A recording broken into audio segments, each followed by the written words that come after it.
Dr. J. Winston Porter, one of the nation's leading experts on solid and hazardous waste management. His topic is going to be solid waste, a look at the big issues. Dr. Porter was EPA's Assistant Administrator for Solid Waste and Emergency Response from 1985 till 1989. In this position, he was the National Program Manager for both the Superfund and Resource Conservation and Recovery Act programs. While at EPA, Dr. Porter re-energized the federal solid waste program, including the setting of a national goal of recycling 25% of all municipal solid waste by 1992. The Superfund program reached a high level of activity with cleanup work underway at over 800 sites, and over $3 billion in private party remedial action work was attained during that period. Dr. Porter is now the principal in a management consulting firm by the name of Porter & Associates. He provides a range of consulting services to industry and government organizations, primarily in the area of environmental policy issues. Dr. Porter, prior to being with EPA, was an independent consultant as well as worked for Bechtel for a number of years. He has a BS in chemical engineering from the University of Texas and a PhD in the same field from the University of California at Berkeley. He's a registered professional engineer in California, Texas, and Virginia. Dr. Porter?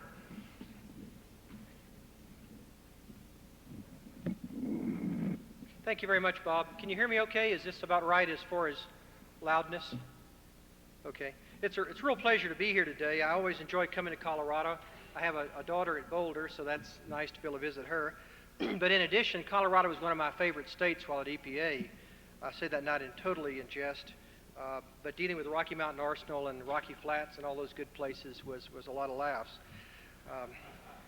But it just seemed like Colorado always had a lot of interesting issues, and I got to know your governor and others pretty well and really enjoyed working those issues. So I think we made some progress. I want to talk to you today about municipal solid waste and kind of a big picture thing. It was interesting, in my days at EPA, the 4 years I was there, toward the end at least, I was saying that municipal solid waste was really about my most important problem or most pressing problem. I had lots of fun issues, medical waste and nuclear waste and Superfund and on and on and on, lots of congressional oversight, lots of congressional antagonism. In fact, when I left EPA, my wife suggested we might spend a couple of weeks in Beirut to unwind. So it was a little bit of a stressful job, but I enjoyed it, and I seem to have survived, I think. What I want to do is talk about kind of where we are on the big picture with respect to solid waste. I'm not going to try to repeat, hopefully, a lot of what you heard this morning, or hopefully what you're going to hear today, this afternoon, on waste energy plants and all that. I'm going to try to deal with what I think some of the national issues are. I want to try to deal with some of what I think Congress might do, which is, of course, a very difficult thing to project. But I'm going to kind of put on my inside the Beltway hat here for a little while, although I usually blasted people inside the Beltway when I was at EPA. One of the reporters one day asked me if I lived inside the Beltway. Unfortunately, I didn't, so I could say those sort of things. But I'm going to try to talk a little bit about what's going on within the Washington Beltway, or is likely to go on, because that certainly is going to ripple down to you folks, to the states, and to the localities. Let me go backwards just a little bit. In the late 1980s, the EPA began to get re-involved with municipal solid waste or garbage. As you all know, for most of the 80s, we were terribly preoccupied with hazardous waste. Love Canal, Times Beach, Rocky Mountain Arsenal, whatever. So in the Superfund program, I had $1.6 billion a year in Superfund to deal with, and lots of sites. That was a very big, visible program. So we're kind of churning along, dealing with all these hazardous waste issues in the Superfund and so forth, when we have suddenly begun to kind of dawn on us that, we're running out of landfills. As someone said this morning, that the numbers are dwindling very quickly. We're certainly running into the not in my backyard syndrome in a big way. As I said in one quote I had somewhere, we're closing landfills by the hundreds and opening them by the dozens. So it doesn't take a real genius to figure out kind of where we're heading. The famous garbage barge probably kind of got people's attention. I mean, I think in retrospect, you've all remember that a few years ago, where I was on Ted Koppel and everything else talking about that stupid garbage barge off the coast of the East Coast. But it served a useful function in a sense. You know, I pointed out there's 50,000 such voyages generated every year, so we shouldn't focus too much on one, and only one of them seems to not be able to find a home. But it did focus people on the garbage issue. About the same time or a little after, we had a lot of other kind of special waste issues, medical waste. I got the living, you know what, beat out of me on medical waste, because when these syringes started floating up on the Jersey shore and the New York shores, well, I got lots of friendly calls from various members of Congress and others. In fact, one congressman said, would you want your daughter to walk along the beach and step on a needle? I said, well, of course not, Congressman. This gets serious. So anyway, we had a lot of dialogue on medical waste. And so I think there was a feeling that we're just sort of out of control on solid waste, which isn't true either, but it really got busy there for a while. The other thing, just one more historical fact, the other thing that happened about that same period of time was kind of an interstate wars began to occur. People in South Carolina, for example, are terribly unamused about garbage being shipped their way. The governor began issuing all kinds of proclamations and executive orders and whatever, trying to keep solid and hazardous waste out of the state of South Carolina. Governor of Alabama tried to do the same thing, pretty much overturned by the courts, but a lot of fire and thunder there as the states began to realize that the folks, particularly in the Northeast, are just going to kind of start shipping this stuff south and west. People in Ohio weren't amused. A lot of the key committees I dealt with in Congress, for whatever reason, are controlled by guys from Ohio. Dennis Eckert, John Glenn, Tom Lukin. Those are key guys on all the committees that oversee EPA. They also have to be from Ohio. They're also receiving a lot of waste from New York, New Jersey, and so forth. So they were getting very upset, wanted to erect barriers to interstate movement of solid waste. So that's kind of the venue in which I stood up in New York in January 1988 and said, you know, we got to get moving on this problem. This wasn't my term, but someone invented this term, Agenda for Action, which was a program of EPA to get back in the solid waste business, to talk about things like integrated waste management, to firm up our regulations on landfills and incinerators and all that. My contribution, I guess, was to propose this 25% recycling goal in that speech. I guess I was about half beat up by those that said it was too high, and the other half it was too low. So I was in there somewhere. But I think it's been helpful. I'm frankly pretty pleased the way that's played out. And let me tell you why I did it. Because I think recycling is the leading edge of almost everything we're talking about here. Let me hasten to say, I don't mean by that recycling is going to solve all our problem. It's going to solve, in my judgment, about a fourth of our problem. And that's the reason I said 25%.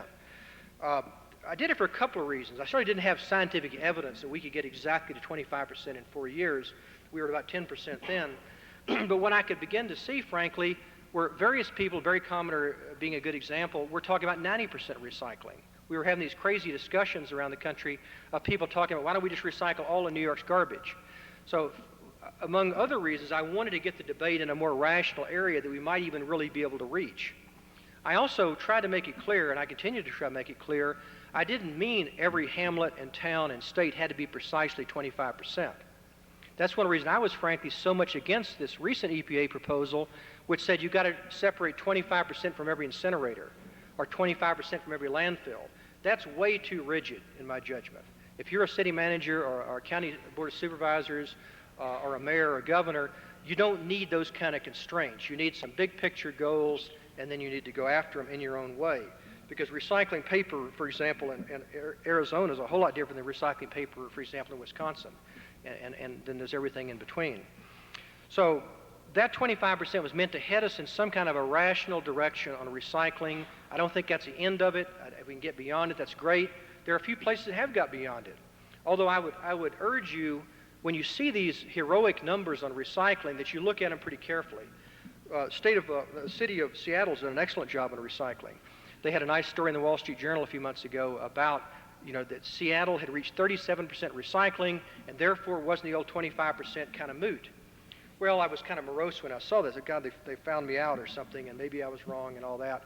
But I kind of kept reading the story, and when I got to the second or third page of the story, what I discovered was that the Seattle's 37% doesn't include businesses or apartments. Well, other than that, Mrs. Lincoln, how'd you like to play? There's a lot of apartments and a lot of businesses in Seattle. So I don't mean to pick on Seattle. They're doing a great job, but they're not at 37% of all the garbage. They've done an excellent job in subdivisions and other areas where they're working. Same thing is true of Portland and a number of other places. Done a very good job. But 25% of all the garbage is a very tough goal, and we'll talk a little more about that later. Now, getting back to what EPA was trying to do, and I think is continuing to this day under Bill Riley and my successor, Don Clay, is they've stuck with this 25%, they've stuck with this integrated waste management, they stuck with trying to get these tough regulations out. And I would agree with someone who said this morning, I'm not sure when these Subtitle D landfill regulations are going to get out. They're just very, very contentious. It isn't because EPA is lazy, in my judgment. I worked very hard on those 2 or 3 years ago. We got thousands of comments from every conceivable angle. If I can characterize where the states were coming from, and I'm not unsympathetic to this, they wanted to be told kind of what to do pretty precisely, but they also wanted a lot of flexibility. And that's a pretty tall order. People in Georgia, for example, said, we don't need double liners in Georgia. We have lots of clay, lots of small towns. You're going to make us spend more than our school budget if you do this. I can still hear the words ringing in my ears. There's lots of views on how to do that. If you look at garbage, though, the other thing I sort of like to do in terms of the big picture is you've got to start thinking on recycling and other things about garbage in the sense of commodity by commodity. If you think of solid waste or refuse or garbage as a series of commodities, a series of raw materials, I think you can do a better job. So when people, for example, say recycling is too expensive or something else is something else, I always say, are you talking about aluminum or are you talking about yard waste? Aluminum and yard waste bear very little resemblance. So let me just take you real quickly through some of these commodities and tell you where I think we are. And the reason I'm moderately optimistic on recycling and some other things. Papers, as you know, is about 40% of the solid waste stream. It's about 25% recycled already.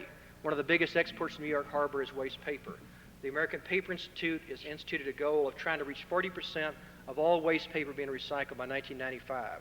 They're spending several $1 billion on new de-inking plants. So things like this glut of newsprint, I think it's going to be a wave of the past before too long. I don't mean to be terribly euphoric, but they're shooting for 40% of all paper to be recycled in this country. The glass folks are not as far along. About 10% of all glass is recycled. But there's certainly a good market for glass, and we're making progress there. Plastics, only 7% of the waste stream is plastics. Most people think it's much higher, but 7 or 8% of the waste stream is plastics. Only recycle about 1 or 2% of that now. It's a little difficult, as someone said this morning, because you've got different kinds of plastics. But I think we're starting to make pretty good progress in separating those out and figuring out what to do. Aluminum's kind of the star performer. I mean, the good news is we recycle 60% of all aluminum cans now, or about a third of all aluminum. The bad news is aluminum is only 2% of the waste stream. So you got, 30% of 2%. So it's not a very big number in terms of taking care of your garbage, but it's kind of a cash crop. The infrastructure set up. There's 10,000 aluminum collection points in the country, and we're going pretty well on that. Steel, about 7% of the waste stream, steel cans, tin cans. About 7 or 8% of all steel is recycled. Municipal solid waste steel, not car bodies and things like that. Yard waste, about 18%. Very little recycling or composting, but we're beginning to do some things. And then food and other wastes are about 18%, and again, negligible in terms of recycling there. As someone said this morning, we're at about 13% recycling overall, about 14% waste energy, and the rest is landfilling. What I've done in a speech not too long ago is I try to project where I thought we'd really be vis-a-vis the 25% recycling. And my crystal ball says we're going to be in the low 20s in 1992. What I did is I went through each of these commodities and tried to pick up where I think how much of it's in the waste stream times how much is going to be recycled. And if you crunch those numbers, you come up with 21 or 2%, in my judgment, in terms of recycling rate. The last thing I'm going to say for the moment on recycling is that, and the reason, again, I want to emphasize it's so important is not because it's going to solve all our problems, partly because everybody thinks it's going to solve all your problems. So you've really got to be marshal if you're one who operates in this business to know a lot about recycling. I think you ought to try to do it. It's a good thing to do. But you also got to know a lot about it because you're going to be pressed, if you aren't already, to say, well, we don't need new landfills. We don't need new incinerators. We'll just recycle our way out of this situation. The problem with recycling is that people are shooting too high, in my judgment. And I'll talk more about that in just a minute. But Congress and others are now talking about 50 and 70% recycling rates, which I think are pretty impossible in the near term. Now, let me talk a little bit about where I think we're going in terms of federal legislation. I'm trying to give you some sense of where we are in terms of recycling and the other kinds of waste management. And let me say, I think we're going to need all kinds. We need source reduction, as Bob Dupre talked about. That's going to be somewhat helpful. Although I guess I'm a little more cynical than some about all this over-packaging we have in this country. I went into Safeway the other day and looked for overpackaging. And you know, you do see some overpackaging, I guess, in Safeway. But if you talk to the guy that did that, they say that's to keep the milk sanitary, or that's to keep the milk bottle from breaking, or that's to make it so someone can carry it, or that's because you can ship, in one truck, you can ship enough plastic bags it would take 8 18-wheelers to ship the equivalent paper bags. I mean, these are not straightforward issues, and I'm not trying to pick on one product or another. I think you've got to look at the life cycle, energy, and cost of all these things. But I think it's going to be fairly hard to just say, you know, we just need to get out of this over packaging mode and have someone just hand us a hamburger in our hand or something. I don't think that's going to work either. Just one little nugget on that, and I don't, you know, have any stock in any of these companies, but if you look in the Middle East, where I lived for a long time, I lived in Saudi Arabia for quite a while, and you look in that part of the world and the third world, what you find is about half the waste is food waste. In this country, it's about 8 or 10% is food waste. In those countries, it's 50%. The reason largely is lack of good packaging. So we don't want to, you know, sort of shoot ourselves in the foot too much on packaging, because heard someone in a speech the other day say, we need to get rid of plastics in hospitals. I said, what are you talking about? I mean, these throwaway syringes may be pretty effective in the sense of, do you really want the syringe washed after the AIDS patient and you get the next shot? I mean, these things are not just invented to see how much solid waste we can generate. So I think we've got to be a little careful that we think somehow business is just crazy and they like to make a lot of extra packaging. Federal legislation. Two key guys right now in the Senate and House are Al Swift, Congressman Swift from Washington State, who's just taken over the RCRA subcommittee on the House side from Tom Lukin, who retired, the Ohio person I mentioned. He's going to be the key guy on the House side with RCRA reauthorization, which is up this year. And this year you're going to see, as I think a couple people have mentioned, a big move to try to reauthorize or redo the RCRA solid and hazardous waste program.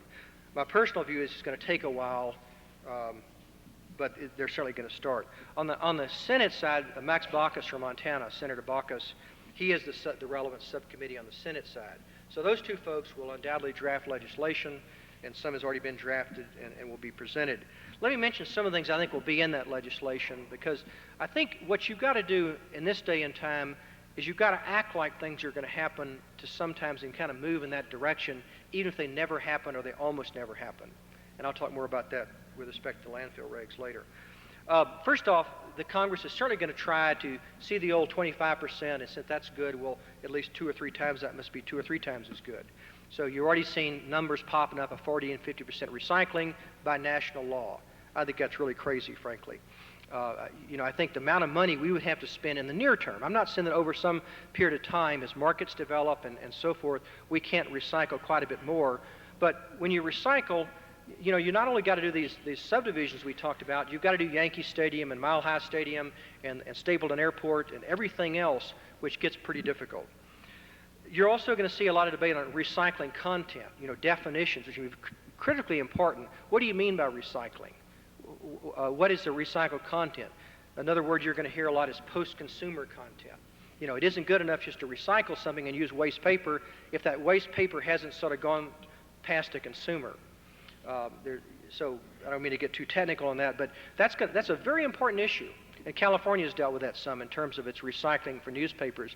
Not only saying you've got to put so much content in the newspaper, but it's got to be post-consumer content. Now, if you're not careful, and I think those things are good to wrestle with, because you know, you want to, what the environmentalists and others are saying is, we don't want to give that paper mill credit for doing waste paper that he was sort of doing anyway. You know, in other words, if he was making paper and there's cuttings all over the floor, for 50 years he's been sweeping up those cuttings and putting it back in the product, that's just good business practice. We don't want him to call that 80% recycling. Well, I think even the paper companies won't argue that anymore. But where it gets sort of sticky is the guy selling in the newsstand here on the corner or out of Stapleton Airport, and he's selling Time magazines. When he gets through, when the day is over and he has 50 Time magazines left, does he get credit for recycling those, or does somebody get credit for it? Or because that's pre-consumer waste, that's a different kind of Time magazine than the person who got it in their home and recycled it. And that's the kind of crazy stuff we could get into if we're not careful, if we try to be too pure on these definitions. Because as far as I'm concerned, I want the Time magazine or whatever recycled. And to get too hung up on whether it's pre-consumer or post-consumer may be difficult. You're going to see national labeling and packaging standards debated. I don't think these will happen anytime real soon, but a lot of talk, as you know, about friendly products or environmentally friendly products, about labeling what's in a product, what's in packaging, how do you get any metals or whatever out of the packaging, toxicity reductions in packaging, a lot of that kind of stuff. You're going to see a lot of debate on solid waste, state solid waste plans, and that ties in with what we talked about earlier today, which is transportation bans. I mentioned a little bit a second ago about Alabama and South Carolina and some others who really don't want that waste coming into their state. So you're going to see a very strong effort by Congress to try to develop some kind of a system that'll get around the Interstate Commerce Clause in the Constitution, which is what judges have used so far to rule all these unconstitutional, to say unless you do certain things, I think one of the things they've looked at is say unless New Jersey, for example, can manage 80% or whatever is garbage within New Jersey, by law it cannot export any garbage. And that's going to be politically very powerful and very appealing. Whether legally they can get it done or they'll have the votes to get it done, I don't know. Federal procurement of recycled goods is certainly going to be something that will be tried to strengthen these laws. Surcharge and virgin feedstocks. One of the things that was in some of the draft bills on RCRA this year and will reappear as we go along here is maybe we can encourage recycling and source reduction by putting a surcharge on normal virgin feedstocks. So if you're buying bauxite from Jamaica to make aluminum out of, let's put a $7 or so a ton surcharge on that bauxite to give you even more encouragement to use recycled aluminum cans. Or let's put a charge on trees from Canada or whatever. Again, kind of appealing politically in a few other ways, but very hard to do in practice. I'm not wild about that one either, frankly, because first off, trees from Canada and bauxite from aluminum, the way Congress started was to put a $7.50 on everything. And that's like, putting it on gold and coal. I mean, they just are different kinds of animals. So I'm not sure that's going to get us very far, but it'll certainly be debated. Now, that's a kind of a real fast forward through what I think the feds are going to do or the Congress is going to do. Let me say again, I think you're going to see a 1 to 4 year debate on solid waste in Congress. I don't see that the White House is going to be behind this quite like it was on the acid rain or the Clean Air Act. I don't see the kind of sort of smoking gun that's going to give people tremendous impetus to pass a lot of new laws. What the states are telling me now, and certainly told me when I was at EPA, is they can't handle much more complexity. So one of my fears is if they take RCRA, which is already a very complicated law, frankly, particularly when you mix and match it with Superfund, and you make it a lot more complicated, you're going to pretty soon get to the point where these two guys that Dave Sheldon had are not even remotely going to be able to do their job, because it's just gotten so complicated. So I hope Congress will listen to the states, listen to the localities as they try to do that. In terms of state activities, as you know, you're seeing a lot of sort of similar activities, a lot of recycling goals. New York's got a 50% goal. California's got a 50% recycling goal. Things about banning waste. There was an amusing thing recently where New York was going to ban hazardous waste from Ohio, which you can imagine how well that went over. They were not going to give a permit to a new hazardous waste facility in New York State unless it agreed not to take any out-of-state waste.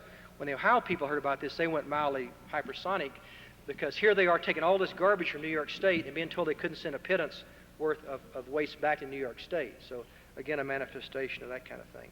The states are going to move ahead and have moved ahead with their own stringent requirements on landfills, and that'll probably be the thing you'll see first in many states. Now let me talk just a minute about non-regulatory activities that frankly maybe in solid waste area may end up being just as important or more important than the sort of hard regulations. I think they've had almost a bigger impact so far than regulation. Let me just mention a couple of them. One is competitive pressures. You've read where Procter & Gamble is going to include 25% recycled plastic in all its bottles, or Procter & Gamble has one heck of a lot of bottles. McDonald's is going to buy $100 million worth of recycled goods for their restaurants this year. And on and on. There's a lot of other, you recently saw Coca-Cola and Pepsi are both going to use PET, which is a type of plastic, recycled plastic back in their bottles. So and frankly, a lot of that, if not all of it, is competitive pressures. I hope they want to be good environmentalists too, but Pepsi didn't do it because of their health. They did it because Coke is going to do it, in my judgment.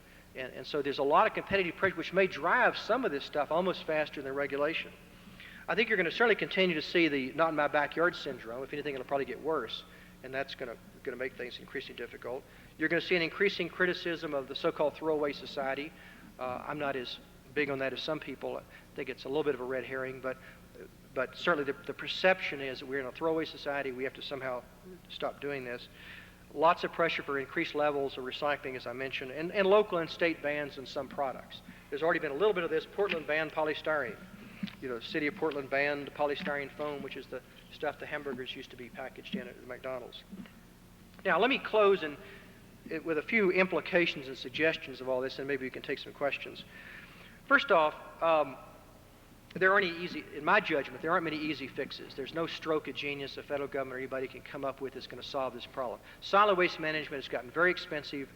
It's going to be very expensive to run landfills, incinerators, recycle, whatever. We're going to need to use all those things. I would certainly lead with recycling if I were almost anybody. Not because that's totally rational. You certainly can make the argument that there are some locations where you've got 40 years of good landfill space, or 10 years or 20 years, and it doesn't make a lot of sense to go wild on recycling, but it probably makes some sense to be moving in that direction. Because I think politically and every other way, you're going to have to learn how to do that. I might just give a little plug at this point. I recently wrote a book called Setting Up a Recycling Program in Schools, which I'm trying to get to the schools around the country. Because I think the kids have got to learn a lot about recycling. And frankly, the bad with the good. It's not that easy. As people talk about markets and other things. So we're going to find that people are going to be a little more sanguine about that in a few years. I think cooperation with others, and kind of unusual cooperation, is going to be one of the ways of the future if you can do it. I mentioned what these industries are doing. One of the things that I think we're missing a little bit in this country now is localities trying to work with their businesses. For example, these big supermarkets, the Safeways and those kind of stores, have humongous amounts of cardboard, which they already recycle.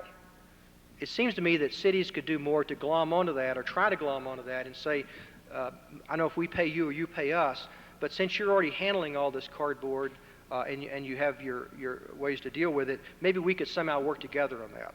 I think there's ways to work together with everything from fast food people to supermarket people to the auto manufacturers and others in fact, if I were a mayor, I guess the first thing I would probably do is call in my local businesses and sort of say, what are you guys doing on recycling? And see how much I can sort of squeeze that, because I think they're going to have to do it too, politically and competitively in every other way. I think it's very important in terms of the kind of free advice category to follow all this legislation very closely. Even if it doesn't happen, and let me come back to Subtitle D, landfill, for a minute. I don't think that probably will happen for a while. It's very contentious. It's sort of hung up at OMB. There's no good answer, frankly.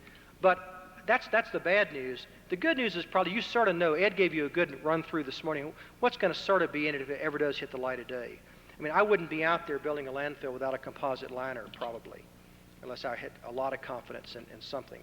I think you can begin to see the kinds of things you'll probably have to do, and the kinds of groundwater monitoring, and certainly your state's going to have some regulations on these things. So I would follow these more as a pattern of kind of gently where to head, and so you're not terribly surprised, because I think a lot of what he said today, frankly, I haven't been involved in this that much lately, but a lot of that was what we put in 2.5 years ago.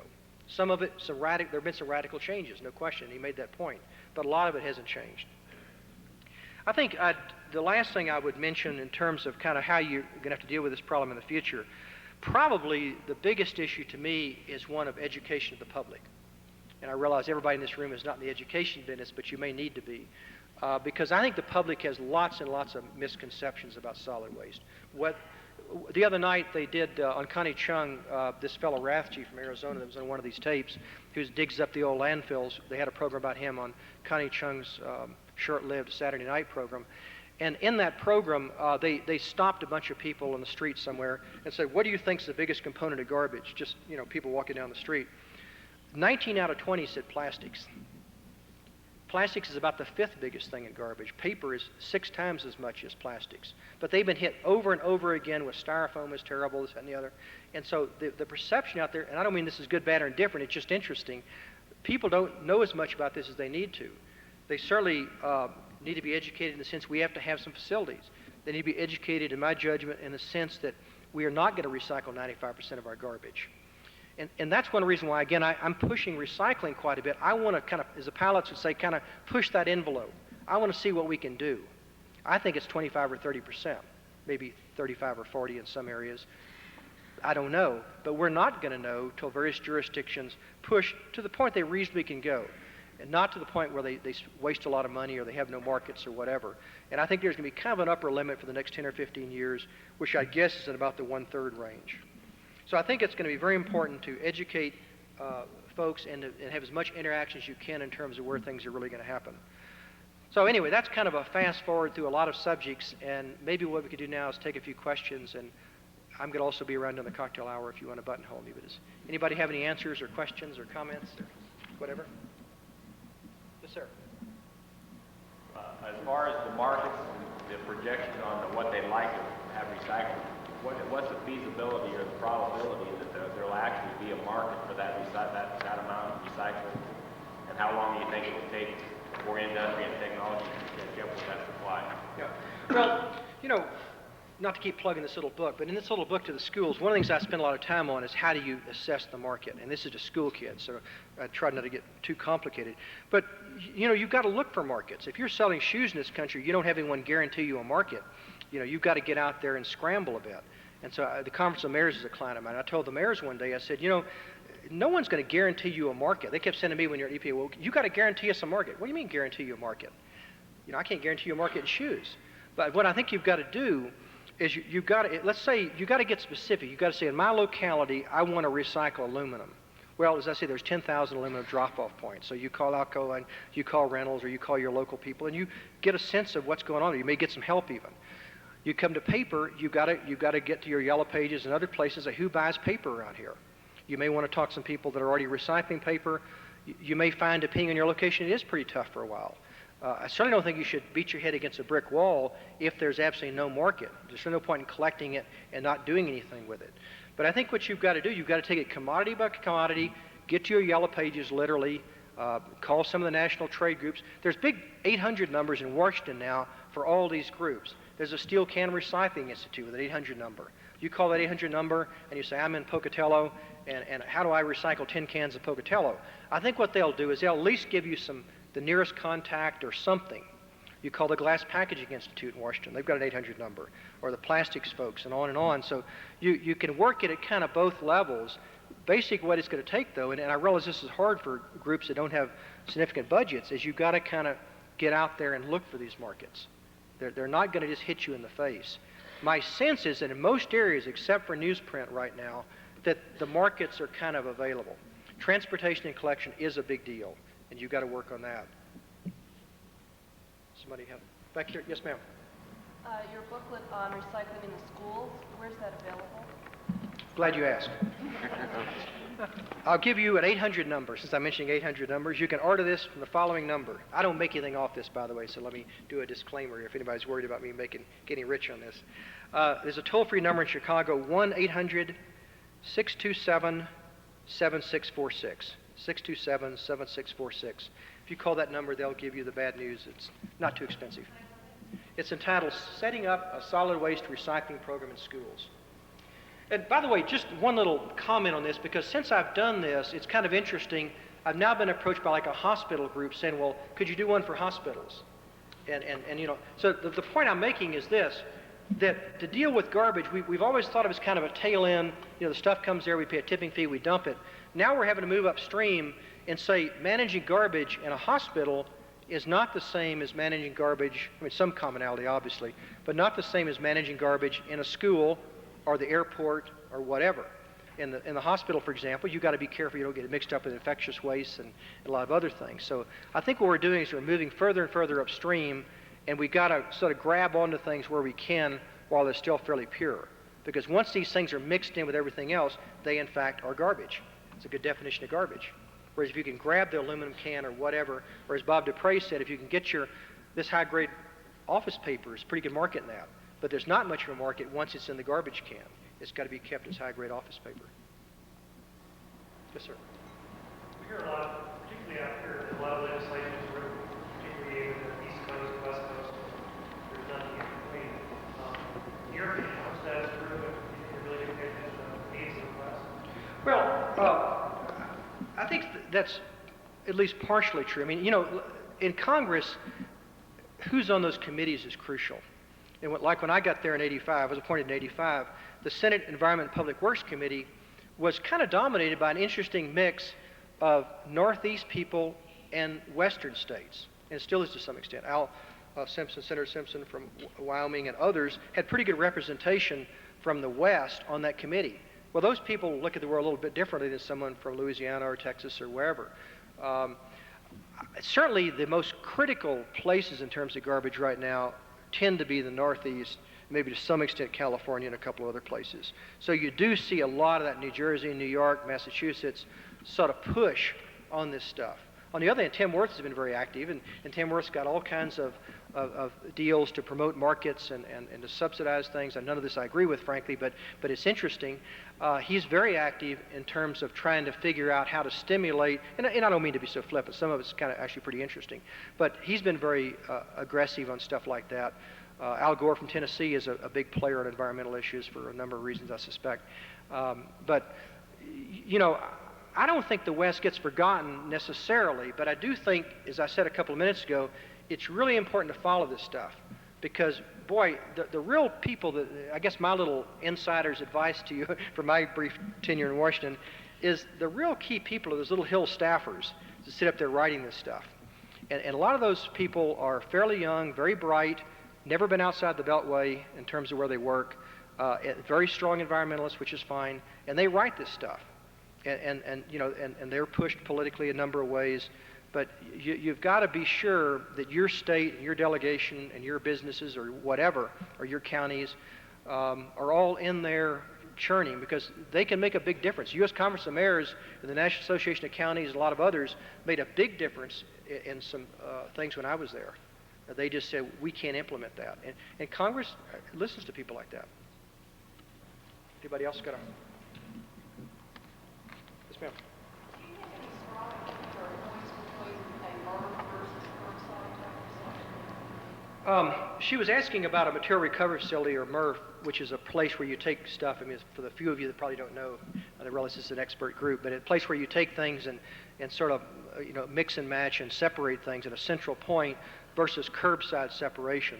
I don't have any strong feeling. I think that it's going to depend, like everything, a great deal on where you are, how big your town is, what kind of budgets you've got. Los Angeles, for example, seems to be going toward fairly minimal segregation at the curbside and then big $100 million facilities which will separate everything at kind of central points.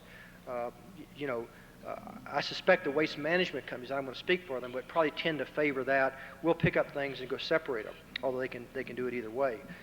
I think that perhaps an interesting question on recycling, kind of if you want to get really philosophical and looking maybe 5, 10, 15 years in the future, we may look on this separation stuff, I'm not sure, but we might, except for the stuff that's real easy to separate, is kind of like everybody chlorinating their own water.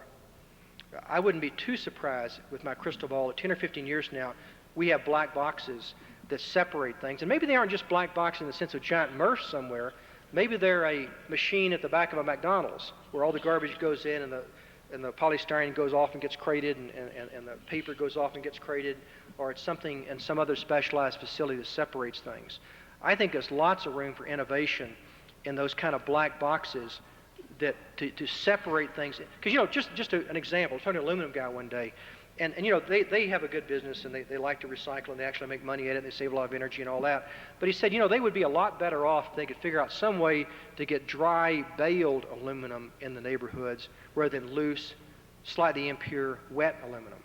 Because it doesn't take many glass bottles, for example, and a bunch of aluminum to sort of foul up the mess. So even they have shown some interest in what I call, again, black boxes, that you run these aluminum cans through real quickly, they get dried, the glass gets thrown out, and they end up in a big, nice, smashed crate or box of aluminum. So I think, but having said all that, I think right now, you know, a person needs to get started the best way they can. And I think curbside is going to make a lot of sense in some areas. Separation within office buildings will make sense in some areas. That's the reason I would like to see us not get too prescriptive in the laws right now, because I think we're learning a tremendous amount right now and will for the next 5 or 10 years. Anybody else? Thank you very much. Enjoyed it.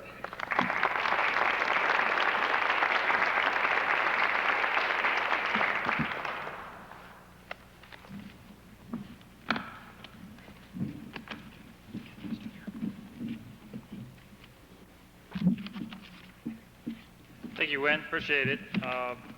Very interesting. Our next speaker is Peter Grogan. Peter's Director of Materials Recovery with R.W. Beck and Associates, has been involved in this type of activity for some time. And he's going to discuss recycling, solid waste recycling at the local government level, and give us a national overview of activities going on there. So, Peter?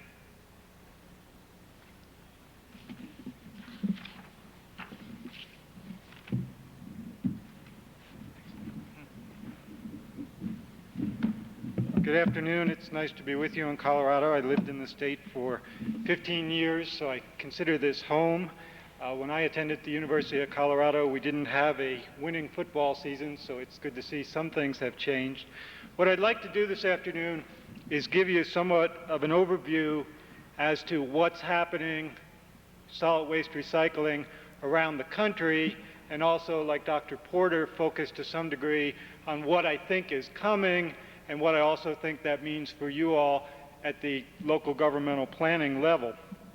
I, having been in the industry for 15 years, would contend that the last 3 years have been the most active. And by that I mean that large metropolitan areas have been focusing a lot more attention and a lot more funding on solid waste recycling than was done historically.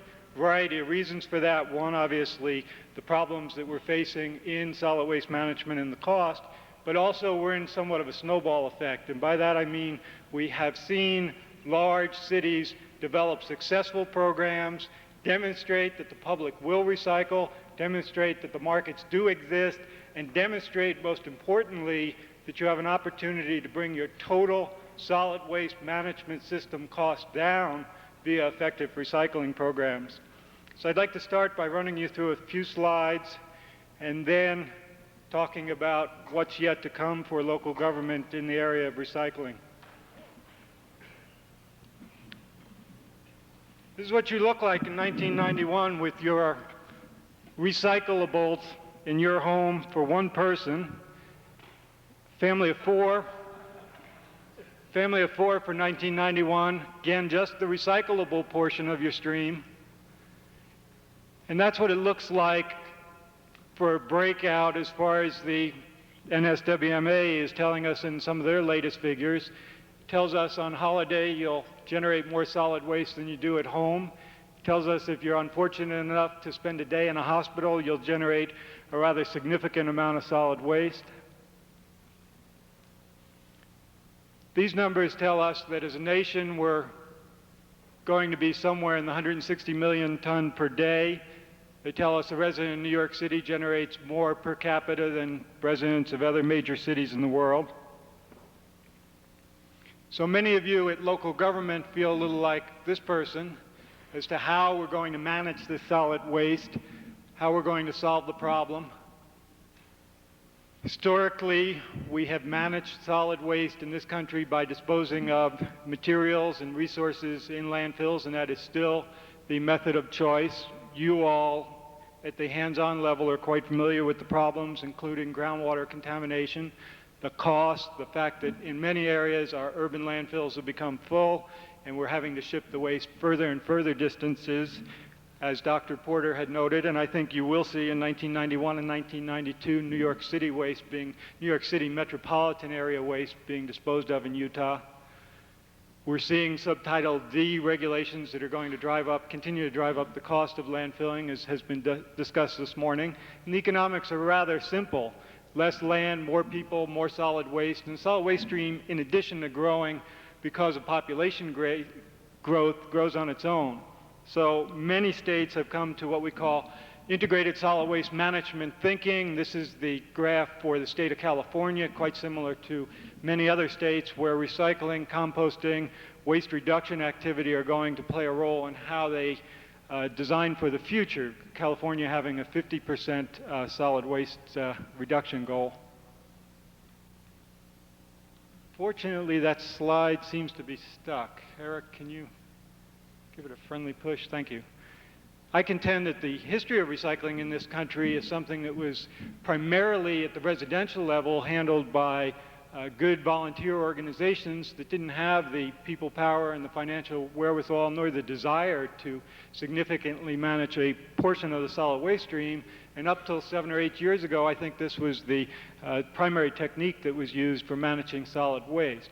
You're seeing in many metropolitan areas in the country today a much more sophisticated system where major cities have a fleet of collection vehicles, either their own fleet through the Public Works Department or working with private vendors to provide the service. So in Gainesville, Florida, you will find weekly collection. This is a program in the city of San Francisco, currently about 2/3 of the way implemented for collection of recyclable materials on a weekly basis.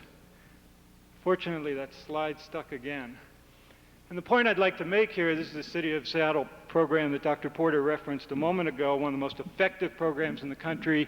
The north half of the city participates at 90% level. 90% of the households are participating in the collection program. So if you take a look at the activity at the city levels, Charlotte's fully implemented, Cincinnati's fully implemented, Miami's halfway implemented, Orlando's fully implemented, Tampa's implemented, Seattle's fully implemented, San Francisco, as I noted, is halfway there. Los Angeles is just starting on a program that they will implement over the course of the next 2 years. You will see all of the major metropolitan areas in this country in programs by 1997, 1998. This is the waste management collection system for the north half of the city of Seattle, what we call the 3-bin program. City of Miami just went online recently. There's a program that I helped implement.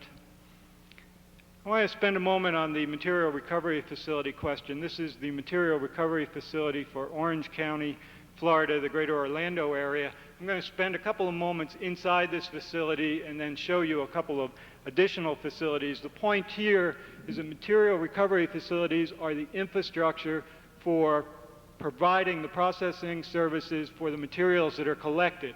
Their material recovery facilities will look a lot different depending on the stream you're handling and the markets and so on and so forth, but I also contend that every major metropolitan area in the country will have a material recovery facility or equivalent by 1998, and these will become as frequent as firehouses are to the local community. Here you have a waste management collection vehicle that's come into the Orange County facility. The majority of programs feeding into this facility have a double separation program. You place newspapers out, and then you place all of your mixed containers, aluminum, glass, and steel containers, and plastic containers. So here you have the unloading of the newspaper in the facility. This is a relatively new facility in Orange County. Here you have the mixed containers that have landed on the ground in the facility. You'll note the old landfill up in back. This is built on Orange County property.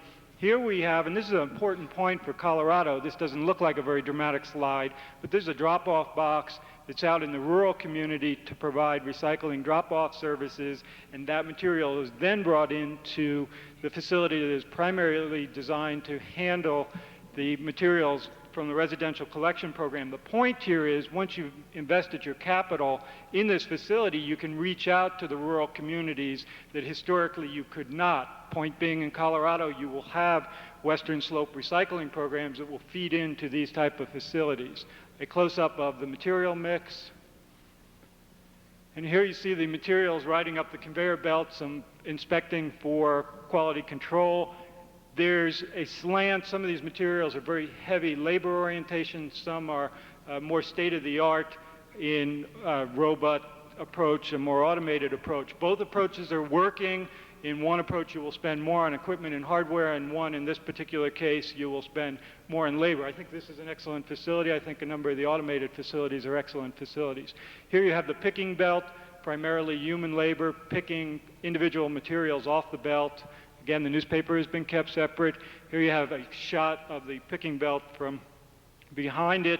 You will note the materials drop down into the bunker system. Not a very sophisticated system, not a very expensive system, but it works quite well. Here you see the materials in the individual bunkers. I would note that because this is Florida, it's a very open-air facility, and certainly you would not build an open-air facility in the state of Colorado or most of the areas that you represent.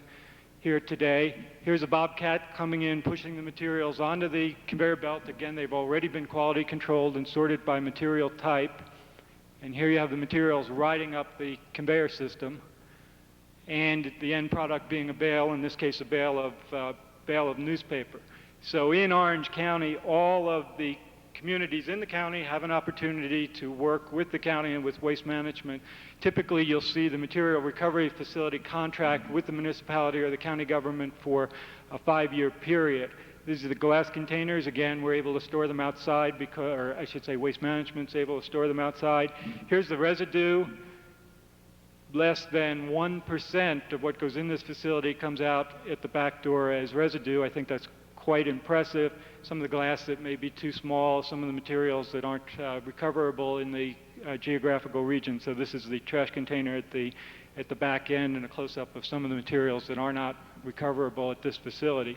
This is a brand new facility, Cape May, New Jersey, essentially the same kind of operation. It's a different vendor, the RRT company.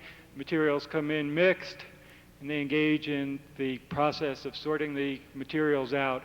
I would contend that by mid this year, there'll be about 100 of these facilities online throughout the country, and a tremendous growth curve to the point where you will see a national network of these in the next couple of years. Again, the hand labor engaged in sorting, the end product coming out of the baler, and I'm going to spare you the shots of the entire process because, again, in basic terms, the process is essentially the same. You're taking some mix of recyclable materials, bringing them through a facility, and preparing them for the marketplace. I contend that the Rhode Island facility is the most sophisticated state-of-the-art facility in the country. Rhode Island, being a very small state, will have 2 of these. The next one will come online early next year, and they will have completed their system. Every home in the state of Rhode Island will recycle. All the materials will go to these facilities. They are owned by the state of Rhode Island. They are operated by the private sector. Again, the process, relatively speaking, the same, except in this facility you will see much more sophistication in equipment and therefore less labor and less labor cost. They use the Besner technology, which is a technology from Europe. One of the interesting aspects of the Besner technology is it has an eddy current system, which is like an aluminum magnet system. The project manager that brought this facility online and was on site for 2.5 years works for R.W. Beck, and we have capability for designing these facilities and are designing them for a number of communities. Again, the baler with the waste paper coming up out of the facility. And I want to spend a few moments on that question, that very important question that's been asked already this afternoon about markets, because indeed the market situation is getting a whole lot better than it was historically. This is the Mecklenburg, North Carolina facility serving the Charlotte metropolitan area.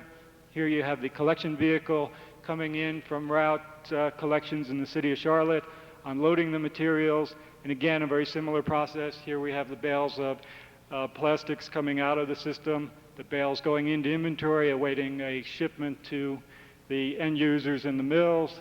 BFI facility in San Mateo, they just brought their state-of-the-art facility online in San Jose. I haven't had an opportunity to visit that and take any photographs, but if you invite me back next year, I'll show you some of them. Basically, what we're saying here is you're taking the residential stream, in some places the commercial and industrial stream, and you're beginning to plug them into material recovery facilities. Construction and demolition waste, San Jose also has one of the most sophisticated demolition and construction waste facilities in the country, the Zanker facility. And what you're seeing, again, driven primarily at the state level, and I contend, forget RCRA for 91, you're not going to see RCRA reauthorization, in my opinion, in 1991 because Congress is dealing with too many other issues and is not going to be able to focus on RCRA in 91. So the action, if you will, has been till now, and I think for at least another 1 to 2 years, will continue to be at the state level. And the states are setting a different set of numbers. This is one of the old sets of numbers from the state of Michigan. The highest goals, as Dr. Porter had noted, are from the 50% level, except New Jersey is going to change their number to 60%. Most of the states are setting goals of 25% to 50%, Florida being at 30%. I want to focus for a moment on another component of this Seattle program, and that's what we call a variable can rate program for collection.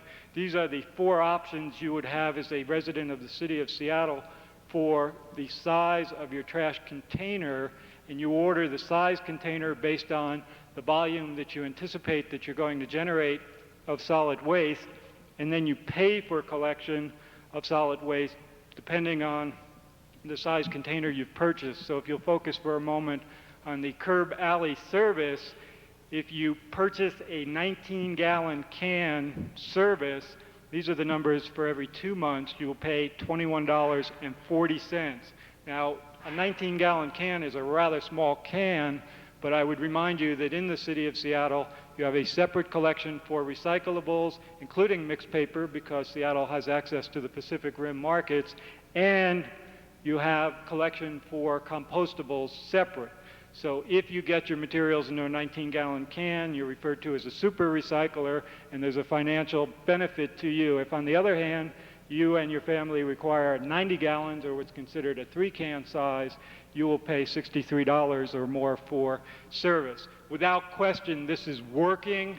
The majority of the population is in the 19 or the 32-gallon can, and the city has effectively demonstrated that by pricing garbage by volume, you're able to reduce the amount of volume generated. Obviously, that has to be backed up with a very effective alternative collection system. They are now experimenting with EPA on a weight-based program where they actually weigh your trash when they pick it up in specific neighborhoods, and at this point they're sending mock bills to people to demonstrate what your bill would cost if you were charged by weight. I'm a true believer in this system. I think part of the problem with solid waste management costs throughout the country is they're hidden in tax bills and we don't know what we pay, and in many cases citizens think they pay nothing for solid waste management. Plastics, I would like to spend a moment noting that plastics are certainly coming into the majority of material recovery facilities that are being designed around the country, and this is the picture for what we're looking at in post-consumer plastic handlers as far as where the market is going for plastics. And we just completed a national inventory for the plastics industry, and you will note we do not have a lot of opportunities in the Rocky Mountain region to recycle plastics. The majority of plastics recyclers are in the Northeast and especially the Great Lakes area, but fortunately over time this situation is improving. These are the actual firms that are producing a product. That first slide was, can I sell my plastics to someone? This is, do we have someone in the state or in the region who is actually producing a product from plastics, which means a very sound and solid market in most cases. And again, the Rocky Mountain region, as of this point in time, doesn't have the strength in markets that we're going to need over the long term, but I think that situation is going to improve dramatically as we've seen it improve for paper. I'm here to tell you that all of the waste paper in the form of newspaper and corrugated cardboard in this state and in this region is going to be in very serious demand in the next 2 to 3 years. And that has to do with a variety of factors, the first being the numbers that I've posted here. The majority of growth in the mills is taking place for newspaper and cardboard, and these are the newspaper numbers, between 1990 and 1993. This has been driven by what we refer to as minimum content legislation, which started 2 years ago in California and Connecticut. Every major mill group in North America has either expanded to handle recycled paper or is in the process of studying what their expansion plans will be. All of the grouping on the top are mills that have announced and are in the process of expanding. The mills in the second grouping are, in some cases, have made the decision, and in some cases are still deciding, but the fact is that the capacity for new newsprint is going to grow between 1990 and 1993 by over 50%. We have no more waste newspaper in the state of Oregon, in the state of Washington. It has all been committed for the foreseeable future. Weyerhaeuser is building a facility in this town to get more material for the Northwest mills. Triar Systems is here supplying a number of mills in the west and southwest. The waste management people have developed their infrastructure for collecting paper here, and there is no community in this state that in the next couple of years will not be able to market at a minimum their newspaper and their corrugated cardboard because the demand is so strong. in addition to all that news, the export market is growing significantly. I was in Tokyo on Friday, and the Japanese are coming into the United States with their own mills. They've cited one of them, which is now operational in the state of Washington. They're looking at putting a major mill in the state of California and additional mills throughout the western United States in particular. So you will see the point in time in the very near future where every ounce of waste newspaper, corrugated cardboard, and high-grade paper will be marketable, and you will not see the ups and downs in the market, in my opinion, to the extent that we have witnessed historically. Why?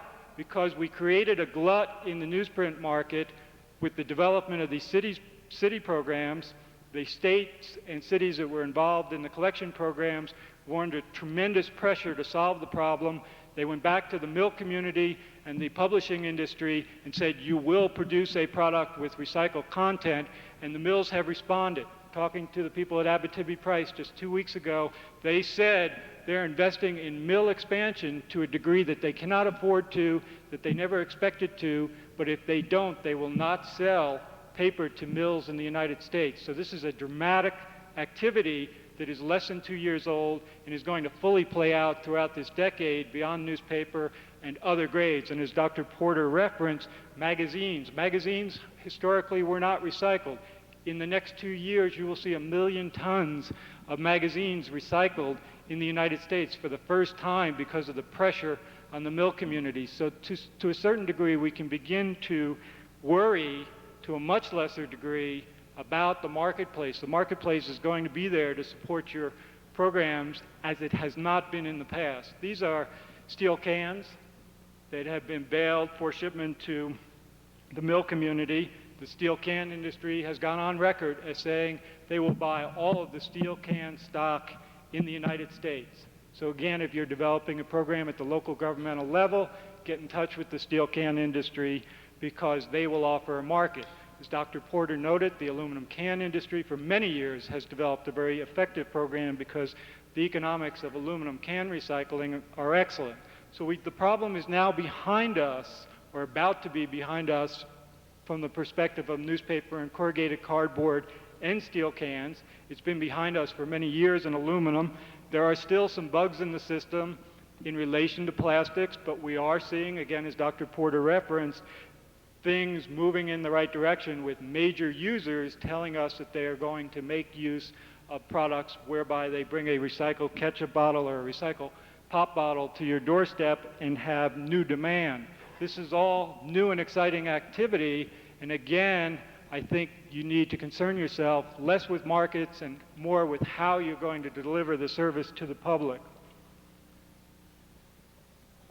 I would also note that you have an opportunity to make use of recycled products in your everyday life and as local governmental planners. And back to the barge that was referenced a few moments ago, there was a little note on the back that I think was a very important one saying next time recycle, or next time try recycle. We really have reached the age where we can no longer sweep the solid waste problem under the rug or out to sea, and it's time to address how we're going to recover materials in the interest of waste reduction. We'd like to spend, that's it for the slides, we'd like to spend a few moments on the economics, the institutionalization of recycling, and again, this, what I contend is a transformation in recycling. And by that I mean if you go back, and I know we have friends in the audience from BFI and Waste Management, and I don't mean any disrespect in saying this, because indeed 5 or 6 years ago, the markets that I'm referencing today weren't there to any great extent. They especially were not there for material in the Rocky Mountain region. I sold recyclables from this state for 11 years, and I know that very well. The point being that they were not about to deliver residential and commercial recycling services to your home, to your business, or to you as a local government, and that's changed dramatically. They, along with Laidlaw, are the 3 of the major service providers for recycling services at the residential level today via contracts, primarily contracts with city governments. Well, that to me represents the institutionalization of recycling services. They have made major investments in the collection equipment. They have made major investments in the processing equipment. They appear willing and able to develop contracts with you at local governmental level if you don't want to provide the service yourself. And they have the marketing strength due to exclusive arrangements with the mill community to market those programs that they collect in your community. So they have the capability of coming into your community and providing the entire service. Now, small is beautiful too, and we have a number of vendors in the country who are also providing that service quite effectively. So I don't mean by naming the 3 large ones to say that's the way you should go, you should tailor fit a program to your community, but I'm telling you they are here, as are the smaller organizations, to develop 5-year contracts and provide those kind of services to your communities. And as far as the great debate about 25, 30, 50%, I probably have a little bit of a friendly disagreement with Dr. Porter, because I think 25% is, in my opinion, something at local governmental level you should be planning for, because it's going to come one way or the other. I think the 25% as it related to incineration, siting, and potentially landfill siting does actually make sense. I think that will be back through the Recycling Advisory Council process, and that the number actually might be pushed up. And I contend that every major metropolitan area in the country has the opportunity to reduce the waste stream 25%, because we know the public is willing to do it. We've demonstrated that. We are engaged in recycling programs that have very difficult and unique marketing problems. We're bringing recyclable materials out of Alaska into the Seattle market. We developed the program for the city of Honolulu, and we're bringing glass into Los Angeles for processing. We're now developing the program for the Virgin Islands, where the waste paper will be going down into Venezuela and Colombia. So 25% for Western Slope, Colorado, in my opinion, is not a very tough problem. How are you going to deliver the service to the public out in the rural community? I completely understand the difficulties, but I think indeed 25% is a good starting point, and I agree with the states that are taking 30% and 50% goals as realistic. Watch Florida. In my opinion, Florida has some of the best legislation in the country, well thought out, good participation.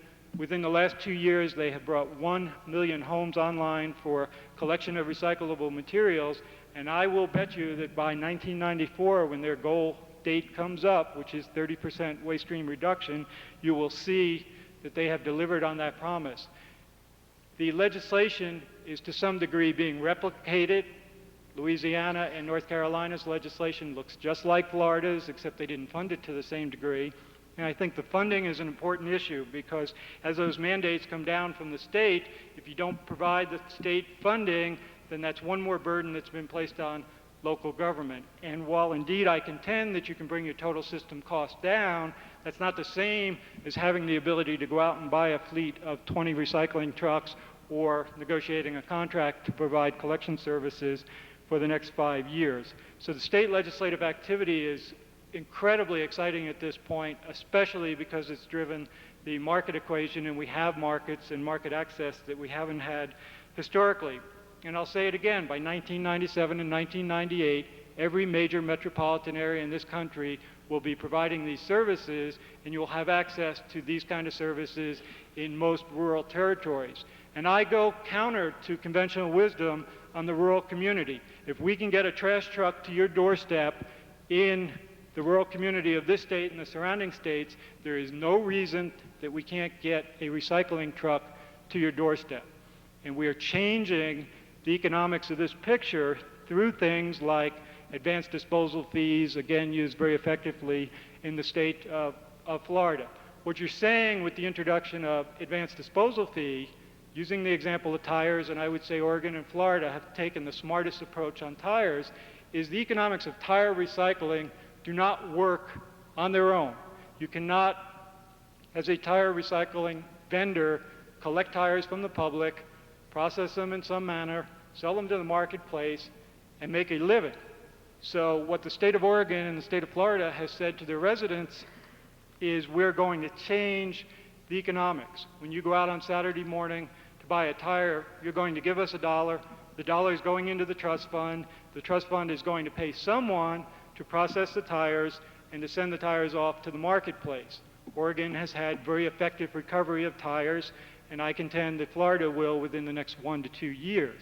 So by changing the economics, they put the burden on you, and no matter how you slice it, progressive solid waste management or the historic mismanagement of solid waste is paid for by you.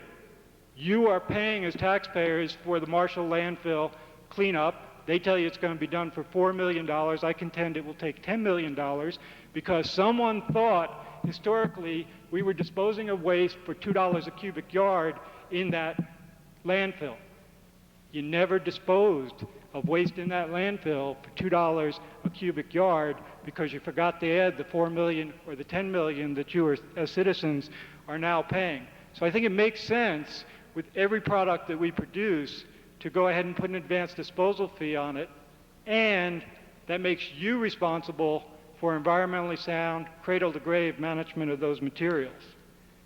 The economics of this are quite simple. You're going to pay to do it right, or you're going to pay to do it as we have historically, and then you're going to pay for the cleanup.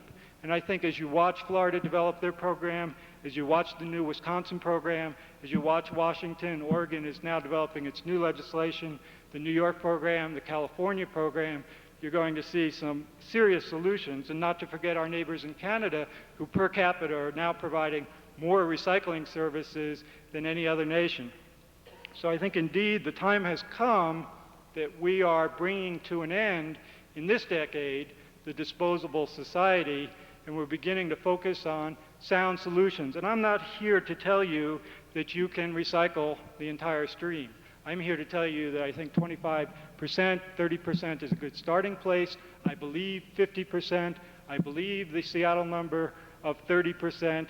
And I indeed believe that the markets are falling into place in a way that will support the programs you're going to develop. With that, I would like to address any questions you might have. Yes, Carol. What's your projection, Pete, for any kind of processing capability in this region for paper? Let me make sure I have the question right. Repeat it for the tape. The question is, what's my estimation for processing capabilities for the Denver metropolitan area? For paper. Based on what I know about the new Weyerhaeuser facility, the existing waste management facility, which was U.S. Recycling, and the Tri-R Systems facility, plus a couple of other facilities, and of course the EcoCycle facility in Boulder, there is capacity, equipment capacity, to handle all of the waste paper stream in the metropolitan area. Now again, getting some of that waste paper in from other areas is a transportation difficulty, but my understanding is that there's 100% capacity for processing. By that I mean an ultimate manufacturer for reuse. Are they just shipping it out, or? Yes, the majority of newspaper from Denver goes to the Snowflake, Arizona mill, stone container. It goes to the Jefferson Smurfit mills in Oregon, where it goes to export. When I speak about the wonders of where newsprint recycling are going, I have to mention that the numbers that I've shown are falling in place between 1990 and 1993, so we're not at the end of the rainbow yet, but it's moving in the right direction, and I think we're another 6 months, 8-10 months away from the market demand being extremely strong. And the comment I made about the ability to sell all of the waste newspaper and corrugated cardboard in this state, and how we have already passed that stage in Oregon and Washington, is probably 1 year to 2 years away. The question I was really trying to get at is, do you see us developing our own local uses other than just shipping it to some other Gotcha. The question is, are we going to have end-use markets for paper in the state of Colorado? And I would say, in my opinion, for the most part, no, because major mills are not cited very often. In fact, from a recycling perspective, we really only had one cited in the decade of the 80s, and really you don't have enough population to support one of those mills, and more importantly, Colorado does not have the water necessary to support one of those mills. I think you will see your own markets for plastic products, but I do not anticipate in any major way you will see your own markets for paper products, with the possible exception of what we refer to as molded pulp mills that might produce egg cartons. But I do not believe in the next 10 or 15 years you will see markets, end-use markets for most paper grades in the state of Colorado. However, I do contend, as you've heard me say already, you will have markets for all of those materials. Other questions? Frank? Working on this, any legislation that allows counties to require pay-as-you-go. The opposition has said they'd like the response to what we say to it. First of all, that it really doesn't cut back the amount of waste that this makes it jump down inside the can, right? It increases the density. Secondly, it makes people throw their trash somewhere else and they want to apply that. So thirdly, is that it's too expensive for them to administrate and to do curbside practice. Okay. How do you respond? I'm a big supporter, as I hope I have driven home already, on pay-as-you-go systems. As far as a certain segment of the society will go out and find the back 40 and dump it, yes, that's inevitable, but they didn't take cars away from us because some of us tend to speed, and I don't think we should set our legislative programs based on what a small portion of the population is going to do, and indeed you can create some enforcement that will play a role in solving that particular problem. As far as it doesn't make any of the waste go away, I would recommend highly that you get with the solid waste utility people in the city of Seattle and take a look at the numbers. They're phenomenal. The amount of yard waste that they have taken away from the stream, the amount of recyclables they have taken away from the stream, and when you add up the components, you do indeed find that a part of the solid waste stream is gone. Now, indeed, they do ask at the household level, teenagers in the city of Seattle have been put in charge of not only taking the trash out, but making sure they're jumping up and down inside that can to get as much as they can into the can. So there's something to be said for that argument. But I contend that you can legislate that people will not do illegal dumping. And I contend, based on the Seattle model, and I think Loveland will probably be your first major model here, where they go with a effective program, although obviously you're headed in that direction also in Larimer. I think that you will find that a segment of the stream disappears. Now, where does it disappear to? Some of it disappears into the backyard where they're doing backyard composting. Some of it disappears because when they get in the supermarket, they begin to do a little bit of thinking about that waste stream and if they're purchasing these materials. And believe me, that pressure is being heard at the industry level, and there's a lot of rethinking going on for packaging design. And indeed, some of it disappears because they're getting twice as much in a can. But again, I would contend that if you look at the Seattle numbers real hard, you will find that the waste stream, the overall waste stream, is being reduced. Other questions? Yes? Looking at the Seattle trash collection rates, am I to assume that they are subsidizing the recycling operation with their trash collection rates? Is that the way that's working, or how's that? Is it self-sufficient, or how's? Sure. The way they handle, yes, indeed, your economics for recycling collection are in the numbers that you've seen. Seattle has a utility, so they have the advantage of handling it on a enterprise fund. You have in the system a situation where the vendor, in round numbers, then there are two vendors, are being paid $50 a ton for collection of a ton of recyclables. Plus the vendor gets to keep the income for the sale of the materials. So she or he, in round numbers, gets, let's say, newspaper selling for $50 a ton. They get $50 a ton for selling the newspaper. They get $50 a ton for collecting the ton, and that's where they make their income for providing the collection service and the processing service. The point being that the city council in the city would tell you, if you were a taxpayer in the city of Seattle, that the economics of that are better than the economics of collection and disposal, so that, in my opinion, it's not a subsidy. They have put forth a program that demonstrates that they're saving the taxpayer, or the ratepayer in this case, by recycling, but the cost for provision of that service, which is $50 a ton, $48.50 a ton to be exact, is in the numbers that you have seen. The yard waste component or yard trimming collection is actually a little bit of an additional service which is over and above those numbers. But the answer to your question is the recycling collection numbers and processing numbers are in the economic numbers that you saw put forth. Are there provisions to subsidize the markets in case if they would would actually lose their markets? Is the city going to subsidize their marketability?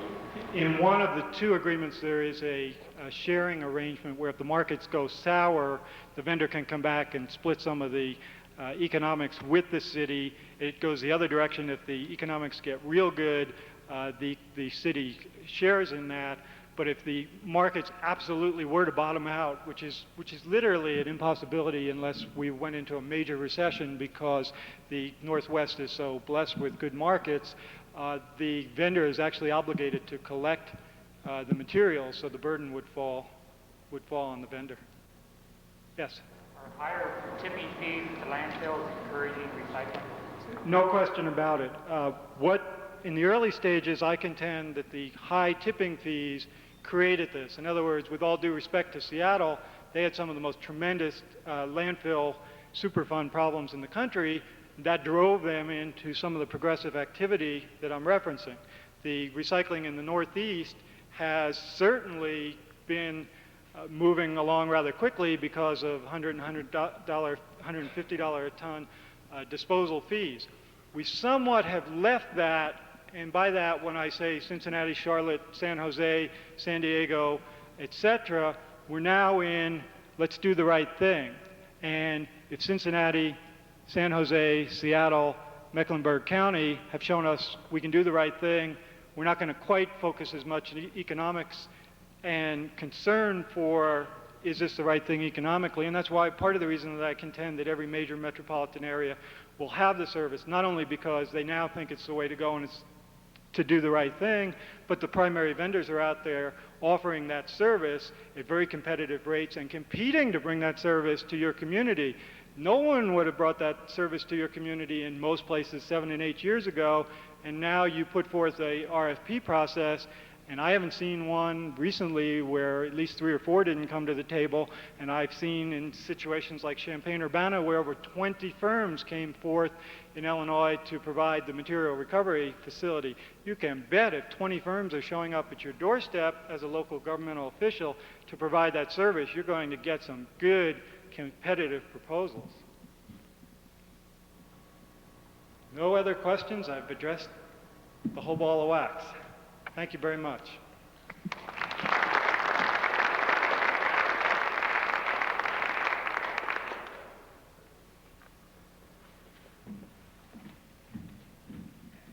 Thank you, Pete. That was very inspiring. I think we're going to take a break here for 15 minutes. There's coffee and drinks at the back table, and we'll try to get back here 3:15 on the nose. Thank you.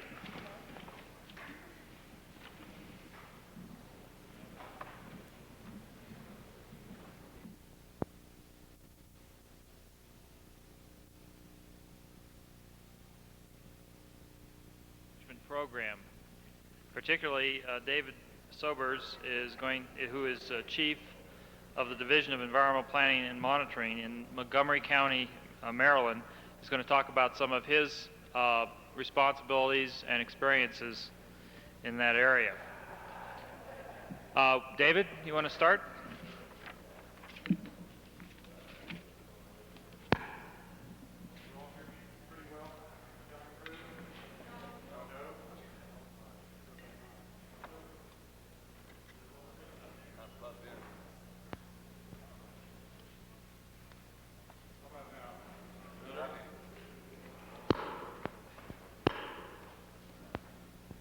Okay, there we go. How about now?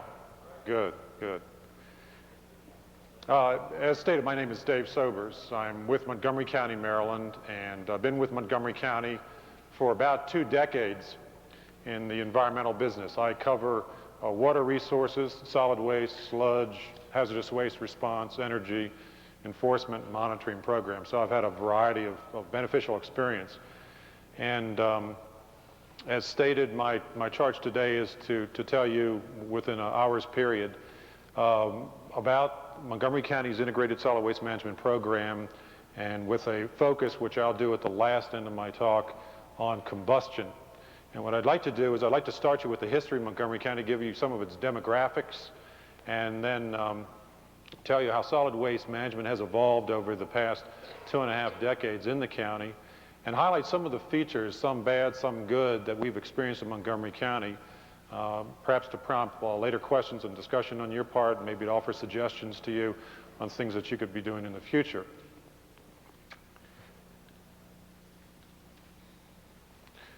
Montgomery County, by point of reference, is suburban to Washington, D.C. in Maryland. It's the northern suburb of Washington, D.C.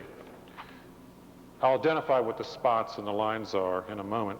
This is Washington, D.C. right here. We're bordered to the west by the Potomac River, which is the major water supply source for Washington, D.C. To the east by the Patuxent River and a series of reservoirs that are the water supply for the Washington Suburban Sanitary Commission district in the suburban counties of Maryland. The county itself is 500 square miles in size. It's now the largest jurisdiction in the state of Maryland population-wise, holding some 750,000 people.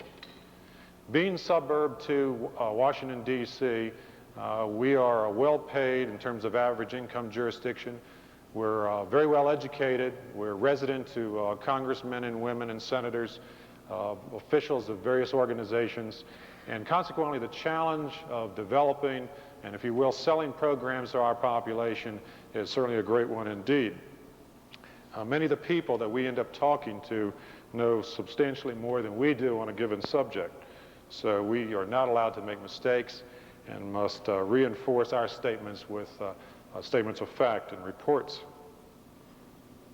We're a jurisdiction that to the south is urbanized.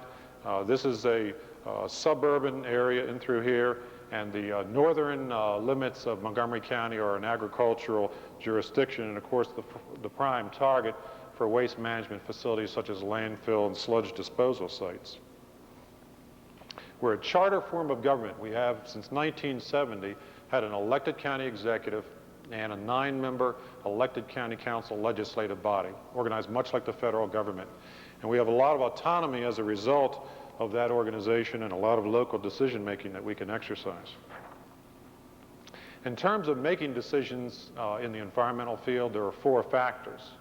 One is economics. It takes money to design and build systems to put them in place. Secondly, it takes law in order to justify or set standards. Next, it takes a technology. You must have a system which answers a need.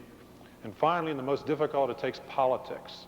And I would say, of all the experiences, at least that I've had in Montgomery County, the greatest barriers have been the political ones. We'll have small vocal groups that will talk loud and long, and their concerns get exercised to the point where they can literally block projects that benefit the entire county. I'm sure that's not alien to some of your own personal experiences.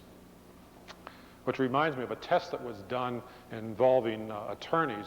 They took a room, and inside of this room, they put 3 individuals. They put a high-priced attorney, they put a low-priced attorney, and they put the Easter Bunny. And then they put $25,000 on the table. They switched the lights out in the room, closed the door, and let a certain time expire. After this time had expired, they went back into that room and switched on the lights, and the money was gone. And the question to all of you is, who took the money? Well, 2 of these people are figments of your imagination, and that's the Easter Bunny and the low-priced attorney. So there's your answer. I don't have the puzzle like they had up there before, but that's one you can dwell on.